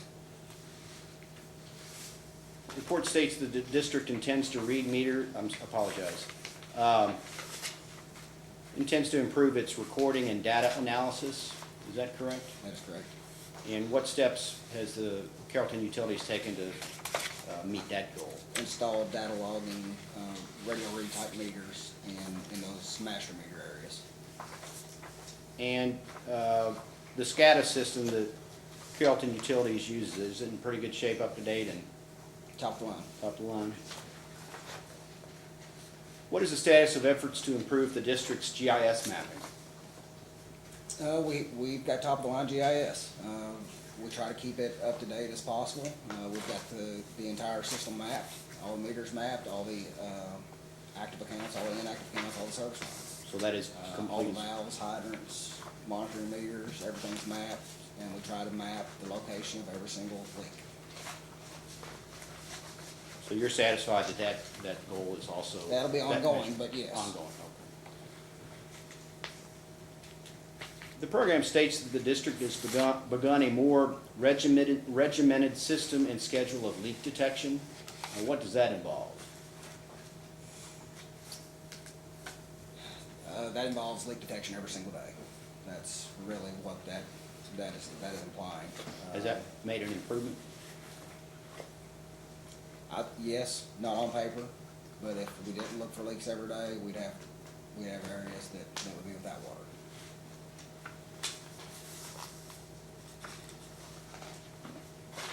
The program also identifies the 3 multi-jurisdictional capital project. Would Mr. Osborne be the? No. Okay. Countywide underserved project, Carroll County Interconnect and focus on core mission. Did these projects contribute to water loss detection or loss prevention? Yes. And how did each of these projects contribute to those goals? You want me to do project by project or some of them all? Project by project, countywide underserved. Countywide underserved, we replaced a section of aged ductile iron main that come out of a booster station. It was on a high pressure line. Over the prior 2 years prior to that, we had about 30 main breaks on it. A lot of significant water loss in that area. We replaced that section of ductile iron line. I want to say it's about 6,800 feet, something in that neighborhood. Had an aging booster there at that location that itself was spraying leaks. That booster was replaced, as well as adding an additional booster on Kings Ridge. And which utilities or jurisdictional entities were involved in that? On underserved, it was West Carroll and Carrollton Utilities. Okay.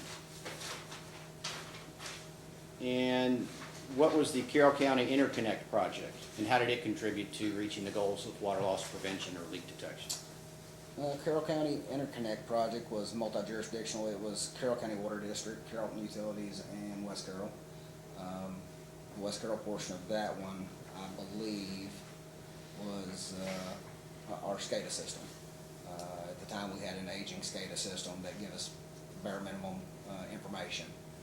That's what we upgraded the bulk of the SCADA system.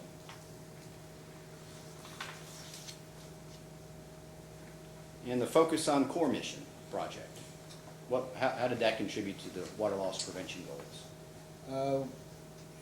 Focus on core was soft starts and VFDs throughout the entire system. Really looking at water hammer as one of the culprits, as well as providing a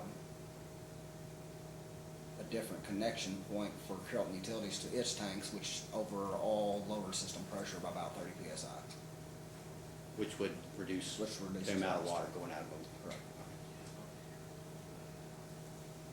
And which entities, I apologize if you'd already said, but which entities were involved in that? Carrollton Utilities in West Carroll. I don't remember if Carroll County was in that one or not. And these are joint projects in terms of the financing? Correct.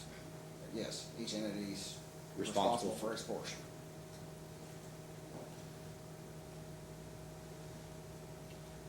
The water loss program states that the district does not have enough valves, particularly in locations beneficial to leak detection, and that the district would begin identifying appropriate locations and has begun installing valves on a priority basis. What is the status of that effort? That effort is ongoing.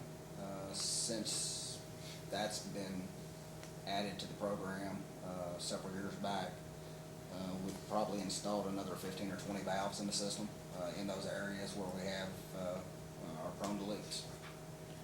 Has that assisted Carrollton Utilities to identify additional leaks? It has, yes.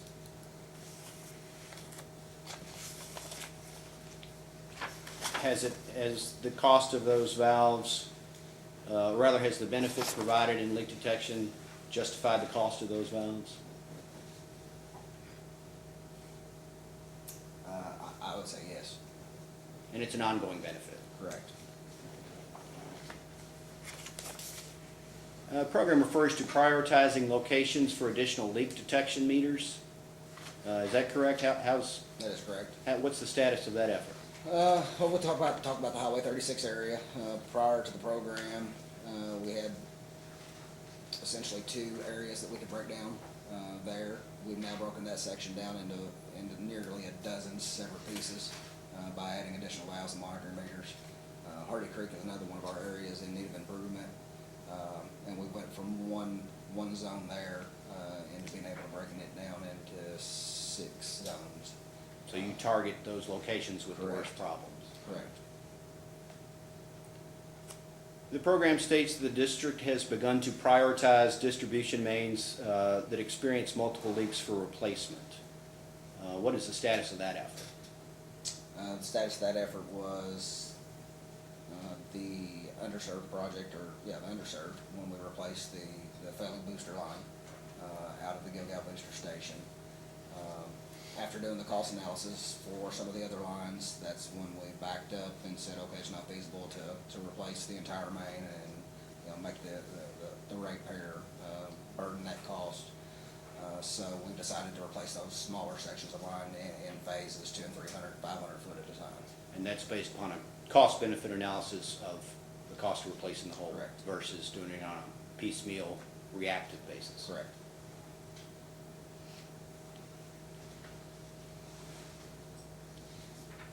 What can be done, in your opinion, to improve water loss efforts of the Carrollton Utilities on behalf of the district?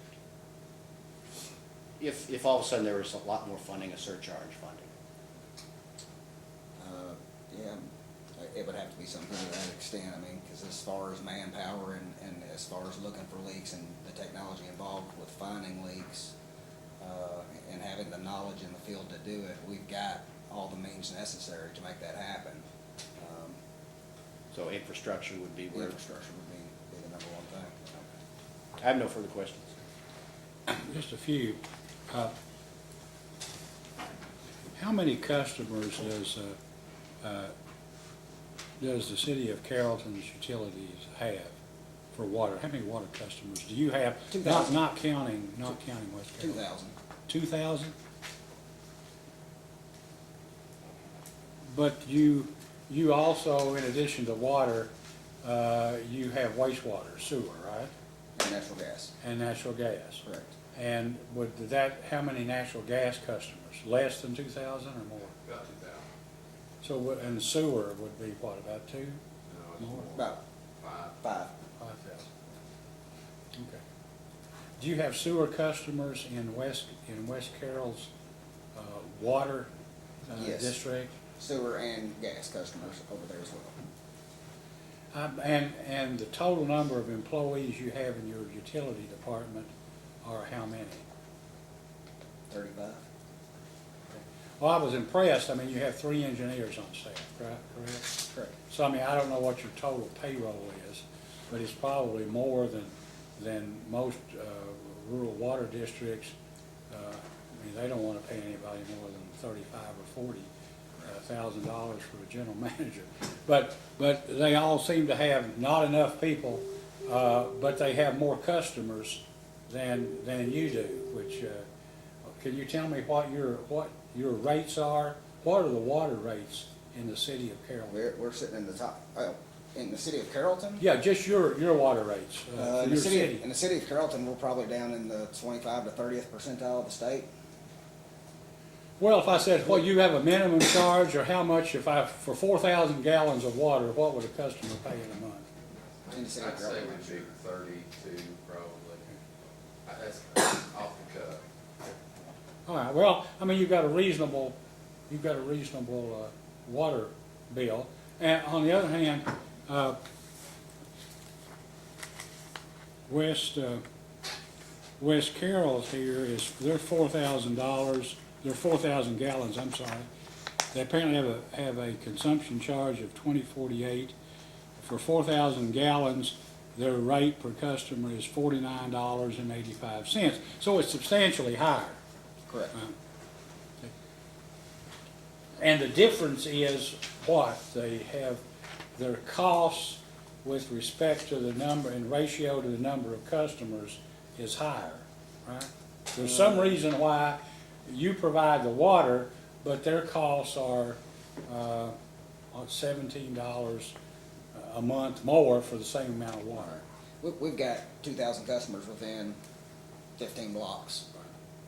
They've got Way out. 1,000 customers within 109 miles of line. So their transportation, electric, there's a whole lot more cost in serving those rural customers.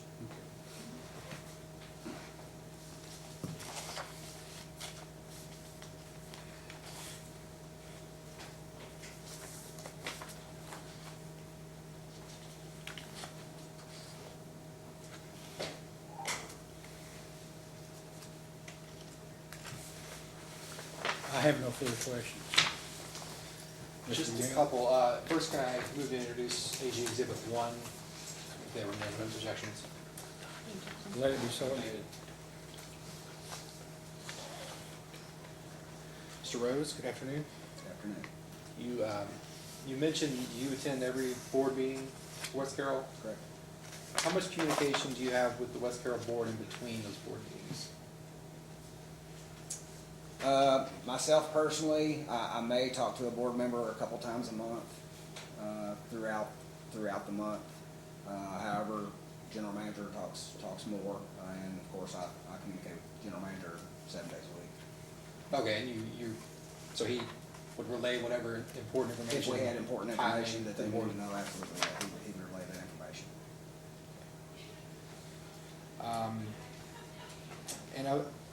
So is it 2.5, is it 2 operators and half a meter reader, or is 2.5? We've got, employees, or- yeah, we call it 2.5. We've got 2 full-time guys there Right. that provide customer service and leak detection, and we've got a meter reader that reads 2 months, or 2 weeks out of the month. Those other 2 weeks, she goes and works in another designated place. Right. And is it correct then that the other operators are available as needed?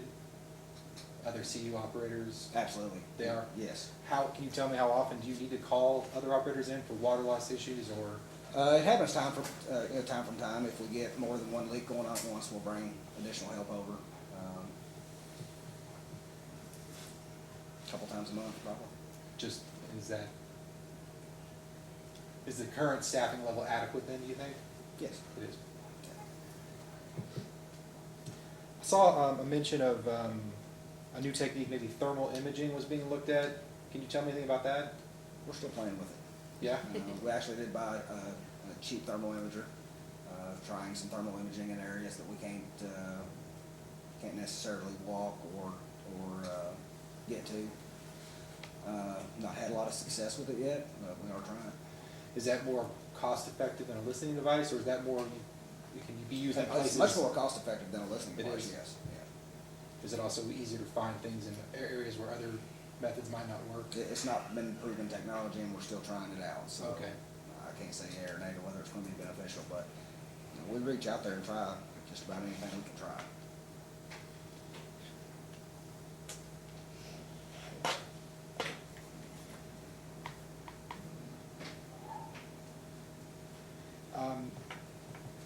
The annual inspection and routine inspection operation report that was submitted was pretty robust. You feel that's followed, it's always followed? Yeah.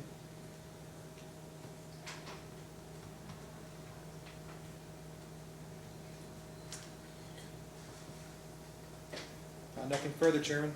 Okay, thank you. Ms. Honig? I think I have one. You were talking about leak detection and that you all do that on a daily basis for West Carroll. Correct. Why is it so hard to find leaks on West Carroll systems? Geography, terrain, again, looking for that 24 gallon per minute leak over 110 miles.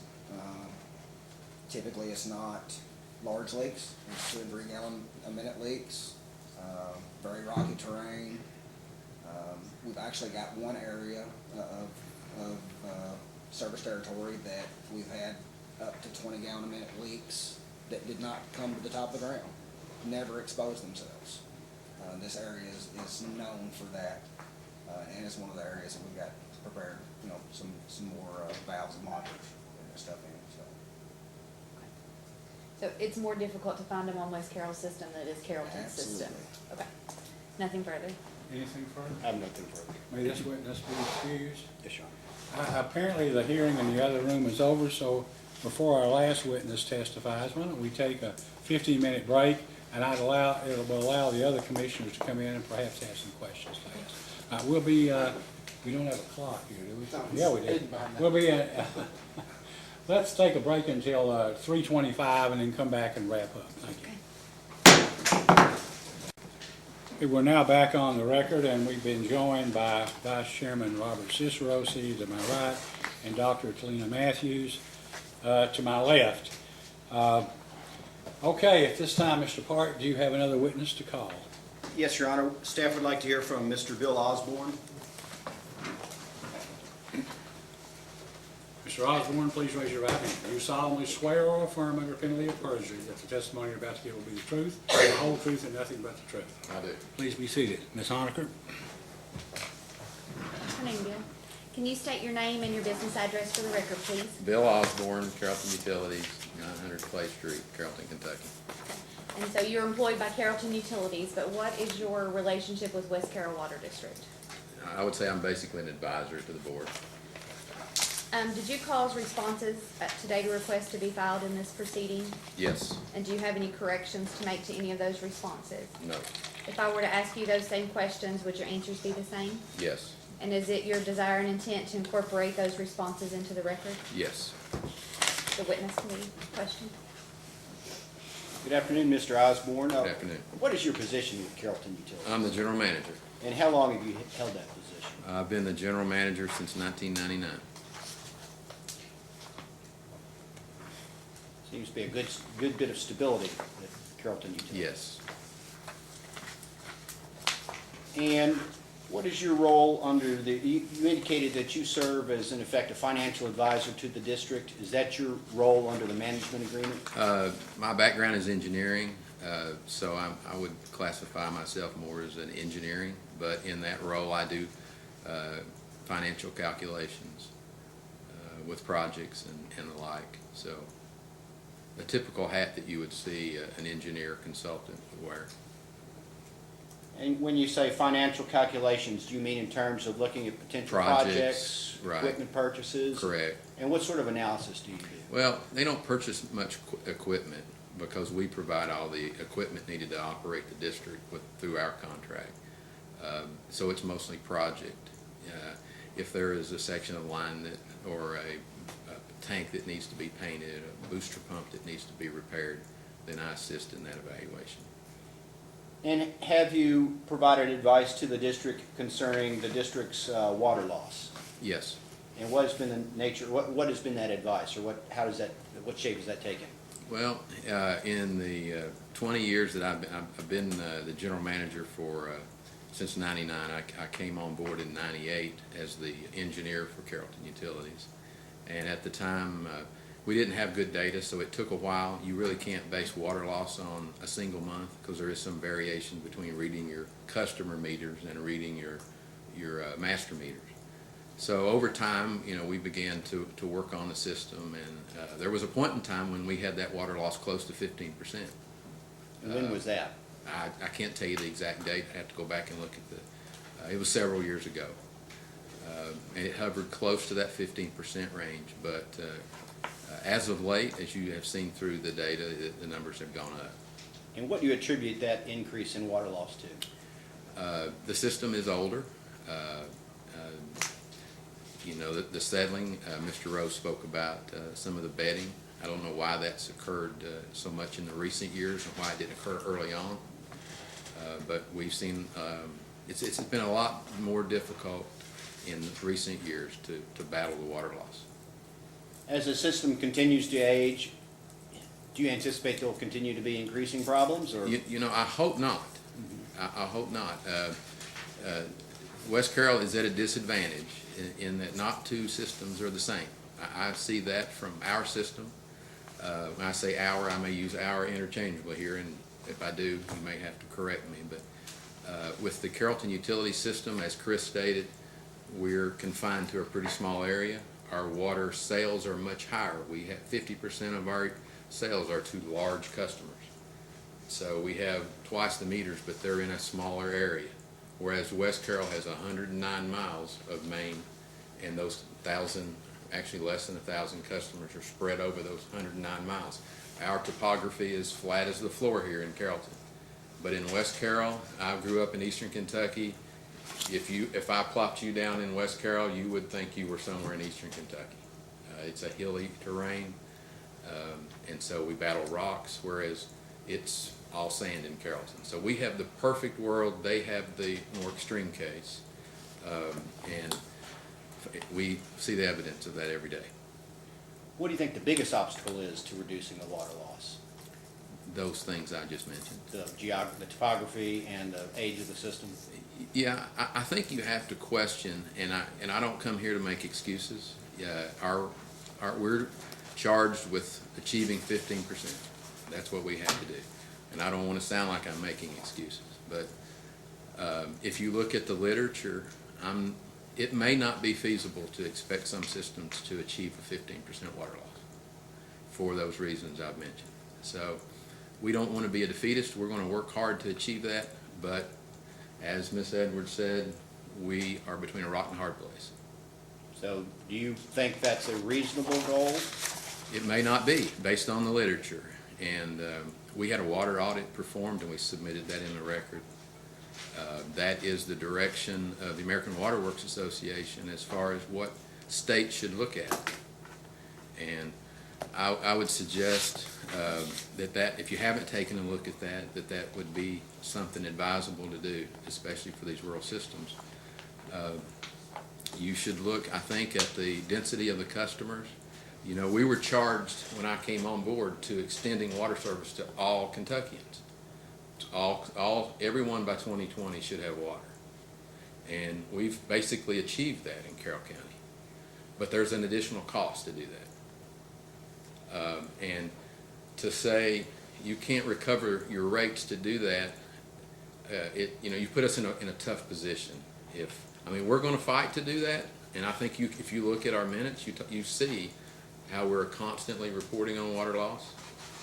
I think that's the evidence of what we're doing. But I frankly am not sure it can be achieved. What can be done that's not being done currently to address water loss? Well, we could replace. Replace. We could replace these lines. I mean, And- that's what it boils down to. West Carroll has 3 elevated tanks, 4 booster stations, 1,000 meters, and those things are all in good shape. They have 109 miles that could stand to be replaced. But the cost of doing that is going to be borne by our customers. And everything that we do, we look at how that affects the customer. Mr. Rose testified previously about the written water loss program, and that one of the measures in that was to prioritize potential replacement of distribution mains. Yes.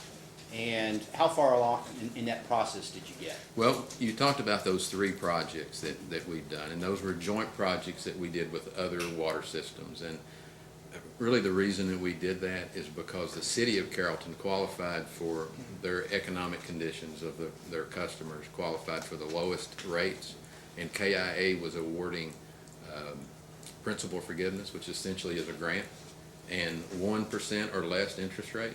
So we jumped on board with that. We talked with the other water districts in the area and included them in the project.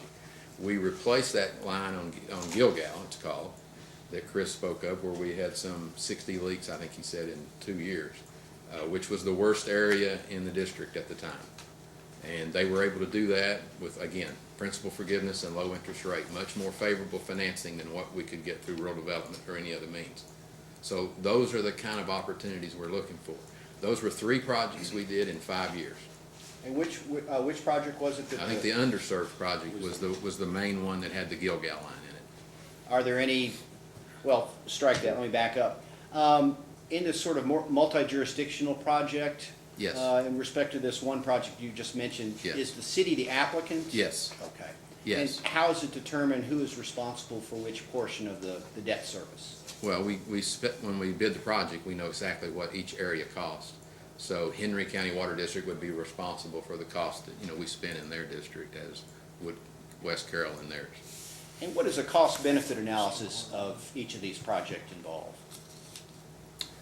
Well, we look at the cost to replace the line, the manpower that we spend working over there, the water loss that the district, I mean, the real issue for the district is how much water do they save? Now, you mentioned a safe and reliable water supply, and when you have that amount of leaks, then we begin to look at a safe and reliable water supply. And so even though financially it would not have been beneficial to do the project, but from a reliability standpoint, we replaced the main. You felt it was necessary? Absolutely. Are there currently any capital projects that are in process or being developed or contemplated that involve the district? Yeah, I mean, in the response, Chris listed 5 projects. The Hardy Creek area would be at the top of the list. Okay. You mentioned the surcharge, the value, that $23,000 surcharge that we're foregoing, that's above our 15%, that would pay for that project. But that project alone, I mean, and that's in relation to the whole district, that's a small portion. And we would be raising the rates for our customers. And so we have to look at, is that justifiable for our customer base to replace this section of line? Well, if they'd gotten the rate, that extra $23,000 anyway, the rate would have gone up anyway, wouldn't it? Absolutely, yes. So I mean, if you make, and I'm not saying the surcharge might even be more than that Yes. rate, but if you just had the surcharge limited to the rate they would have gotten, but for the water loss, the Yes. customer's no worse off. Yes. But the system's been improved. I don't mean to say that's not a good idea. I am glad to hear that, and going forward, I think that's something that we need to look at. But just in relation to what the value of that 15% is, that would do that project. You mentioned $23,000 as being the cost Yes. of Excess water loss. Excess water loss and above 15%. How did you calculate that? I looked at the total purchased water for the district in For- 2018, and then I calculated the amount that we exceeded, 15% of that total, and then the amount that our water loss, and then multiplied that by the purchased water cost of $1.84 per thousand. And is this an average monthly figure or The $1.84? the 23,000? That would be the total for the For the year. whole year? That's the total for the entire 12 months. And what is the status of these additional projects that you have mentioned that are being considered? Well, we're working in, Carrollton Utilities is working in those areas to find leaks routinely. But as far as doing a project, one issue we have is we're not sure when we apply for KIA what the principal forgiveness is going to be, what the loan rate is going to be. Had we known that first one was going to be so advantageous, we would have probably put more work into that. So I'm not sure that we're going to qualify for those rates anymore because the latest income levels for our city has gone up. So we're going to continue to look for funding opportunities. I don't think we want to go all in and do an RD loan and then something come down the pike. We're watching for grant opportunities that may occur to do projects like that. A project every 5 years where we replace, say, 15% of the system would be a good target, I think, for the district. But our rates are in the 90th percentile of the state right now. And so we have to look at those rates when we do a project. Again, it goes back. Is it fair to our customers to charge them to replace a line, to achieve a 15% number? Why should they have to pay that additional cost if we can keep their system safe and reliable? And it's much more affordable. I hate to say this, but we're going to fight to keep the leak, or to find the leaks, but replacing them is going to cost the customer a whole lot more And not replace. than not replacing. Can I ask a quick question? Yes. Sorry. The annual fee that's paid to manage this system is $247,000? Correct. And that's a fixed fee? We raise, our employees get raises typically every year.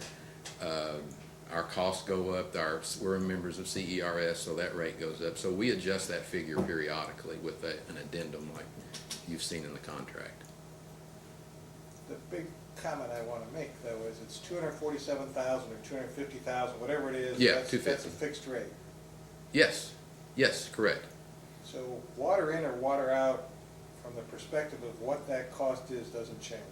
Whether you lose 100% or 50% or whatever it is, No. the fee to manage the system is the same. Yes, So the water loss is mitigated by the fact that it's only the cost to purchase water. correct. Yeah, as hard as we fight to find leaks, they're not paying any more for it. Is that your point? That's my point. Yes. It's the only, Yes.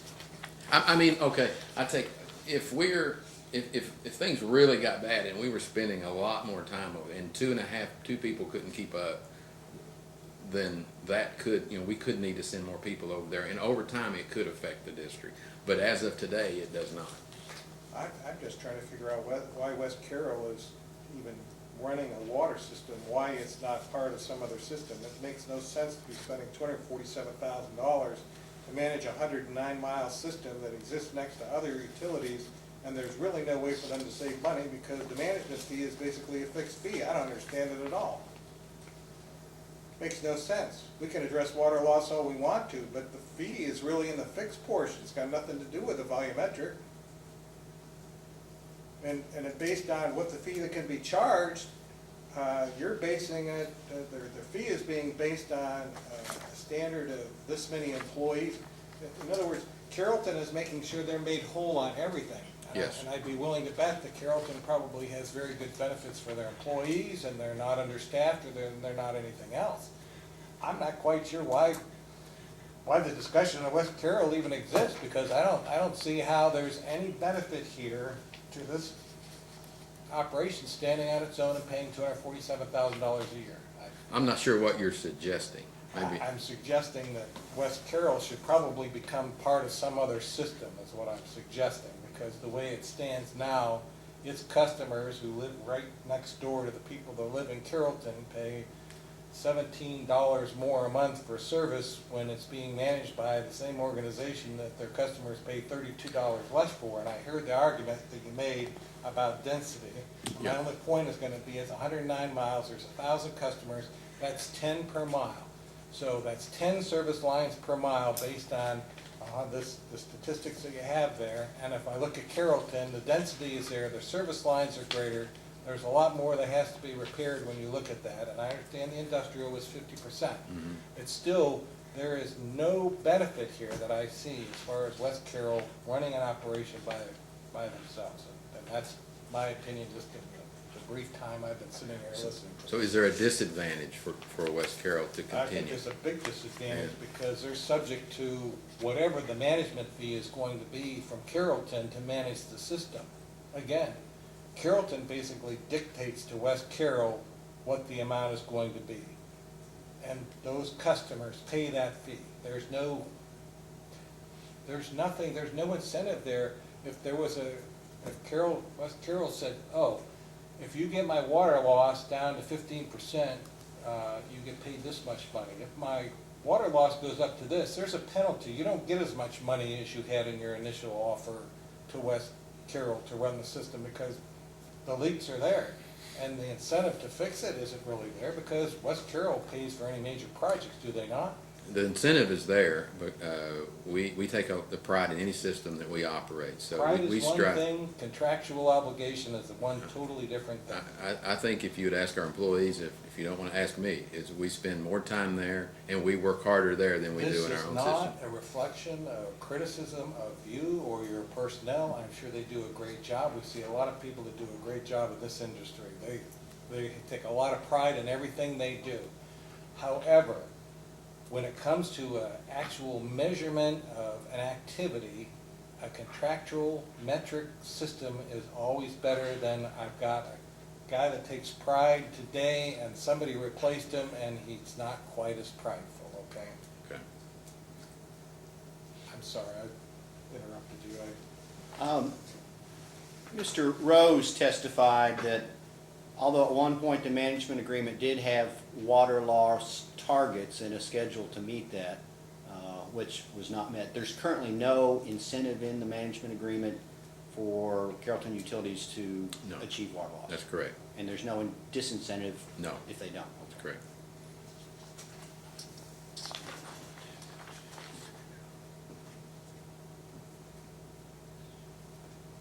And with respect to the vice chair's point, has Carrollton Utilities or the city considered the possible acquisition or merger of the finances of the two systems? Not beyond, I would say, casual conversation. And does Carrollton Utilities have a position on a potential combination? We don't have an official position. What do you think the obstacles would be? Well, there's always political issues involved, and we don't know what those are until you tackle that. I think, I feel like our county does a really good job. I mean, there is a lot of regionalization that takes place in our county. There's good relationships between the elected officials, and we do a lot of projects together. So I'm optimistic that could go forward.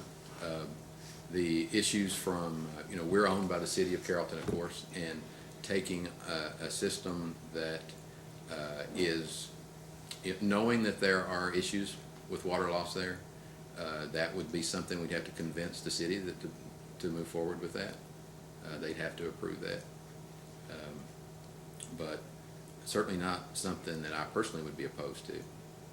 How is Carrollton Utilities governed or managed? We have a utility commission that is appointed by the mayor with the approval of the city council.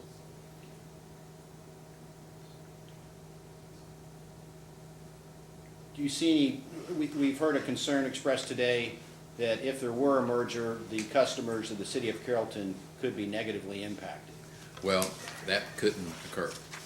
And I'm not really sure how things happen when your other investor owns here acquire small systems. If those are the rates the same for the people in Lexington as they are in these rural systems. That wouldn't, yes? So then essentially Lexington is subsidizing those small systems. And I don't think that would work. I don't think Carrollton would allow that. There would have to be a differential in the rate because they feel like, I'm sure they would take the position that that the rural system should pay for its own way. That the city should not pay the way of the rural community. Do you see any benefits to the city of Carrollton or Carrollton Utilities if the systems were combined? Well, if you look, there's not a lot of things to be saved from a sense of overhead. You have 5 commissioners that are paid a monthly stipend, not very much. They have their own insurance, which again is not a whole lot. They don't have any overhead. They don't have any equipment. So there's not a lot of savings to be had by the merger that I see. Probably not. It's all upfront in the fee. It's interesting that you make the comment that the city doesn't want to subsidize the rural ratepayers, and yet we look at every form of government and say from a road or infrastructure perspective, cities always require much more infrastructure than the rural areas, but the rural areas always contribute the same amount of money even though there's not that much of a requirement. So there's always subsidization that crosses over many areas of infrastructure. This just happens to be one that might negatively go across the other one, but I wouldn't be surprised if West Carroll is subsidizing the total cost of Carrollton's system because of the $247,000 fixed fee. So from my perspective, there's really not that much subsidization that's probably going to be wrong. I can assure you there's no subsidizing in the rate that we charge West Carroll to operate their system. Well, I wasn't here for the initial part of the hearing and I apologize for that, but I understand that I was surprised by the number of employees Carrollton has to operate the system. It's far higher than any other system. 2.5 employees, and that's the total number of employees in the West Carroll system. Now, I'm not talking about West Carroll. What's your total employee? 35 total. 35. There we go. Now we're getting back up to where I thought it was. I'm Yeah. referring to the amount of transferred cost from Carrollton to West Carroll for the administrative and the management fee that Carrollton charges to West Carroll. That's where I'm talking about West Carroll subsidizing some of the costs that occur over here in the Carrollton side because of the cost of carrying that total overhead. I don't know what the right number is, but maybe it's right at 35, I don't know, but it's a high number that you've got. Well, we have a gas system and a sewer system as I'm well. That's why we have aware of that, 35. yes. Okay. Has Carrollton Utilities ever acquired any other public or private water systems, No water systems. or gas systems? Yes. And which gas system is that? Owenston had a system and we acquired it. The city of Owenston? Yes. And Carrollton Utilities currently operates that? Yes. And sewer. We have several sewer systems that we've acquired. Private sewers that Yes. you've acquired? Has that subsidization concern been raised with respect to those No. systems? I mean, it's the same issue exists. We have to ensure that each system pays for its own way. Do you charge different rates? For example, West Carroll has debt service for its system that it has to pay. The sewer systems that we operate, some of those have debt that's associated with those, and so those customers pay that debt. But that's per RD because of the loans associated with. There the were debt. RD loans in all those projects. But then in terms of, other than the surcharge that's being charged on the debt, are the operating rates the same? They pay the same out-of-town rate that, the difference between their rate and the out-of-town rate is the debt on the system. So it's strictly the surcharge, and when the surcharge goes away, then the rate is Yes. standardized? Right, Which correct. Isn't that the same thing we're talking about if West Carroll was, It could be, except, again, there are infrastructure issues that we all see, and we don't know how bad those are gonna get over time. And so there is some risk there associated with that. I know, but you just got done telling me you acquired gas and sewer lines, and all of those are buried as well, with Yeah. all in sewer, especially with the same type of risk. You know, I'm sorry, Mr. Ferguson.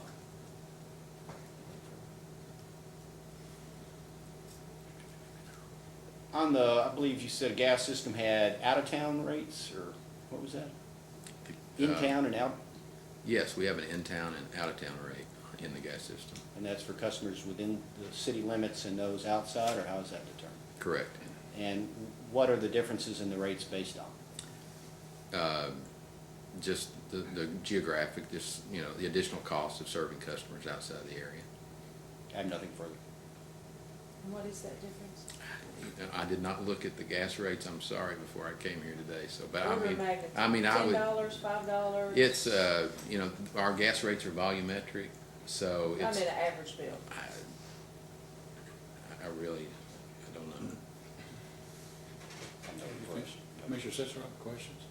I've asked all the questions. Mr. Matthews?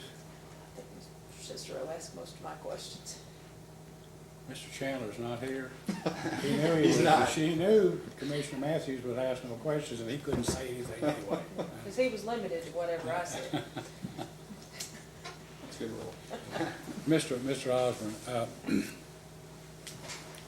how many of the 35 employees that the city of Carrollton Utility has are dedicated to the water system only? To the West Carroll water system? No, just to your water system.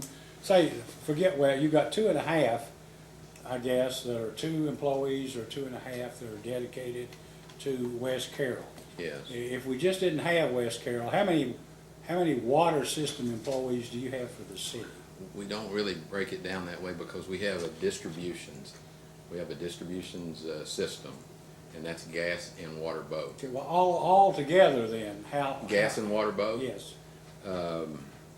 Maybe 9 or 10 for gas and water both, And that then, are out in the system, okay. you know, field people. And then others are in billing. We and so have, forth. you know, we have our counting and collecting people that deal with the customer, that take bills and take calls, and there's 3 or 4 of those.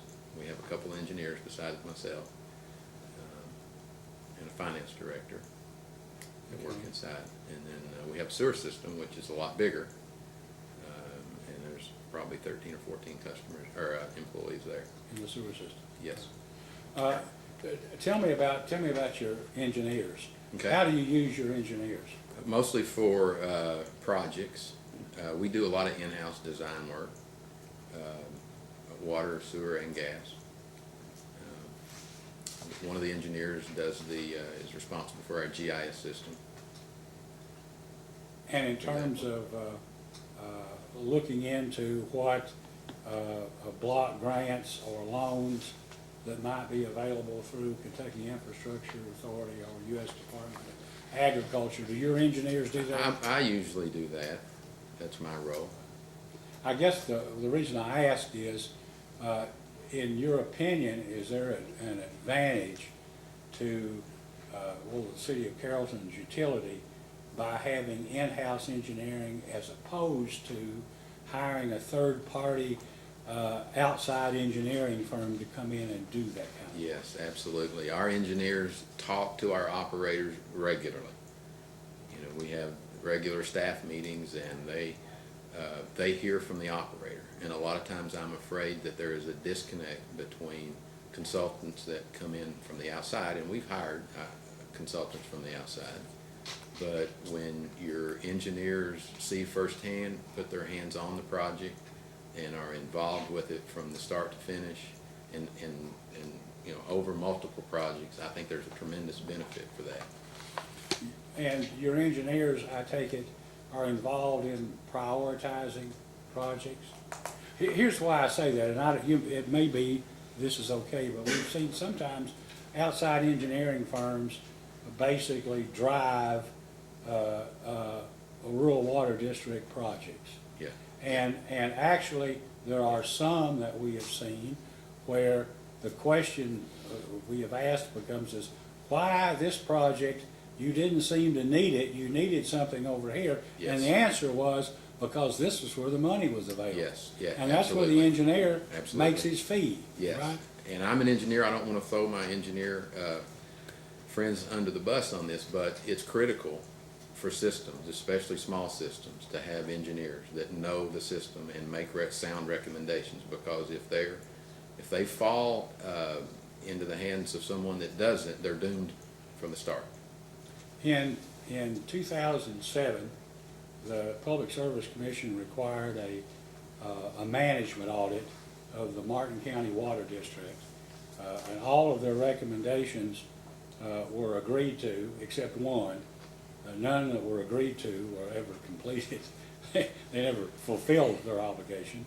But the one that they disagreed to was a cooperative effort with other water districts to hire an engineer that all could utilize for engineering services. And there were other things like having a common warehouse, bidding together to get the economies of scale. And what I'd like to ask you is whether you think that is viable or would make sense for smaller districts to basically,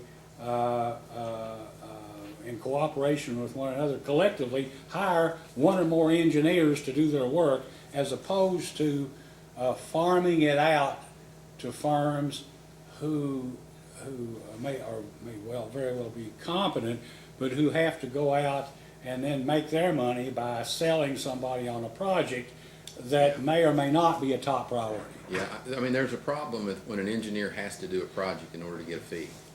I mean, if that's the answer he has to come up with, he's in a bad position if the water district can't pay for the day-to-day consulting type work that's needed. There are issues there, so that kind of arrangement, I would think would be beneficial. I have no further questions. Mr. McNeil? Yes, Sophia, thank you. Mr. Osborne, good Yes, afternoon. Ms. Edwards testified that Carrollton Utilities has some role in when West Carroll decides to go forward with a rate case. Can you speak to that role that Sure. Carrollton plays? We have a finance director that makes a monthly report to the district. And so out of those reports, they're seeing their cash flow. We're reporting on, any kind of operational increased costs or anything like that. And so just from that point alone, we're making, we're alerting them to the fact that costs are going up. And in fact, the board, they rely totally on this finance director for Not totally. financial. Not totally. They have an outside auditor that they Yeah. hire, and they have a good relationship with that firm. And they come in and make an independent presentation every year and show them the bottom line. And so that's a good resource for them. But day to day, Day to Carrollton day, Utilities provides everything. it's us, and they have that backup from their auditor. So have there been instances where some years Carrollton Utilities fees go up and you go straight to the board and say, we really advocate for, you have to do a base rate increase? We negotiate, discuss annually if that rate needs to go up, so there's no surprise in that. And I'm not sure what your question So is. you're saying the management fee, the yearly management fee is not sort of directly tied to when West Carroll wants to go in for a rate case? No, if our rate went up $5,000 for next year, they probably wouldn't come in for a rate increase, another rate case. Okay. Mr. Rose testified that the water loss on Carrollton Utility System by itself is 5%. So Yeah. is that correct? Less than 5%. Less than 5%. And he said that the total Carroll Utilities, Carrollton Utilities, and West Carroll is about 11 to 12%. That's correct. That's I think accurate? that's accurate, yeah. So, as of today, even with the concerns about water loss in West Carroll's system, as of today, that's under the 50% rate Right. set by the commission. Right. So, wouldn't you agree that there are great efficiencies to be had if there were a merger and that? That doesn't It's- reduce the amount of water that's lost. Sure. The same amount of water is still lost out there. And what, you know, this, I haven't made this point, and you've heard 24 gallons per minute. And that's our annual average, over 109 miles of pipe, which is the equivalent of a few ounces of water, all right, 24 ounces of water per mile per minute that we're looking for. So it's not like a fire hydrant is wide open and water is flowing everywhere. You know, I don't want you to have that view of the system. These are small leaks, like I just got a drink out of that water fountain. We're looking for a water leak like that over miles of main. Okay, so it's not an issue for reliability or safety. We transport so little water in their district that it's a big percentage number. Okay, and it's the cost of being in rural Kentucky, in my opinion. There is some additional cost to serve that customer when you go up that kind of distance to pick them up, right? And I'm sensitive to the fact that I don't want to charge those customers to repair that leak when their bill is going to go up $20 a month. And what have we saved? You know, that I think you all tell me if that analysis is wrong, but that's what we look at when we look at replacing a line. It's like American Water Works. We talked earlier about, when I said we had discussed a pilot project, you're Yes. talking about what's the value of the water that's lost Yes. against the cost of fixing the problem. Exactly. And the American Water Works has developed a program for this. And it's the water audit that we did. And out of that, you get a leakage index for your system. And here's the nice thing about it, is you're comparing all these numbers without validating what went into calculating the numbers, or I assume you are. Okay? With a water audit, you validate all the numbers that went into the calculation by an independent third party. That's why we brought RCAP in to validate our audit. And so they give you a score on the reliability of your numbers. And if it's not 50% or more, then your numbers are not good. We're not going to use them. But then you get a leakage index for your system. And if your leakage index is what you should strive for in your water loss divided by your total water loss. And if it's less than 1, then you're doing pretty good. And so here's the nice thing about that. The state of Georgia has required all 215 of their systems to do this test. It's available on the web. I went out there and looked. You can research it. Maybe you already have. But you can compare our number, our leakage index, against all the systems in Georgia, and we're in the top 25%. What's the weighting factor that's given to contaminants in the system with degradation of the infrastructure over a period of time? There's no water quality that goes into that. But I mean, you can look at. I mean, we have annual. Well, I'm just saying that it's just not a dollar factor, is it? Water quality has to figure into any. But you're looking at strictly a water percent. We're here because our numbers are high on water percent only, not because we have an issue with water quality. We're here because there's 11 plus 2 more, including Martin County, that has received all kinds of national exposure that talks about quality and water loss. It's not a matter of when the water leaves the plant, the Division of Water is certified that it meets all requirements. By the time it gets out to the ends of the line, it does not meet the requirements. And our goal is not just to have affordable water, but Yes. to have potable drinking water. We're on the same page, and I salute the commission with the staff that you have to dig into this issue, because I know how much time this must have taken to undertake this analysis. But we're talking strictly on water loss here. And if you compare our leakage index with the entire state of Georgia, at West Carroll, we're in the top 25%. And I don't want to overstep my bounds, but if you would look at that when you are analyzing systems and require systems to validate their data, you can get a better picture of comparing to. It's not fair to compare Carrollton utilities to West Carroll Water District. So just to clarify, the threshold to have someone come in before the commission was a water loss rate. But the goal of this investigation is not just water loss. I understand. Water loss is being addressed as part of the big picture. there's management issues that exist, there's lack of funding that exists, there's all kinds of different issues that contribute to water loss, and water loss is one of the primary objectives, and it was used as the threshold to determine. Yes. But water loss in and of itself is not the reason why this hearing is occurring. I understand that. And I assume you looked at our annual inspections and our compliance with the Division of Water and saw that we had no violations, and you know that already. But I understand what you're saying completely, and I agree completely with what you're doing. And we're also not saying each of these 11, 13 entities are the same. Right. Part of the reason we're here is to hear the things that are similar Yes. and the things that are different. And I'm glad to hear that. If you will use this American Water Works program, you know it? Okay, I'm sorry. I didn't. We've had the I- lecture. You know, Okay. Kavanaugh, Mr. Kavanaugh's been in. you know Kavanaugh? Did he submit? We had some comments submitted. Okay. Yeah. I don't Well, know. we invited him in. I was Okay. at the program and he spoke, and we invited him in, and he spent a couple hours with us. Okay. We're aware of the metrics. Great.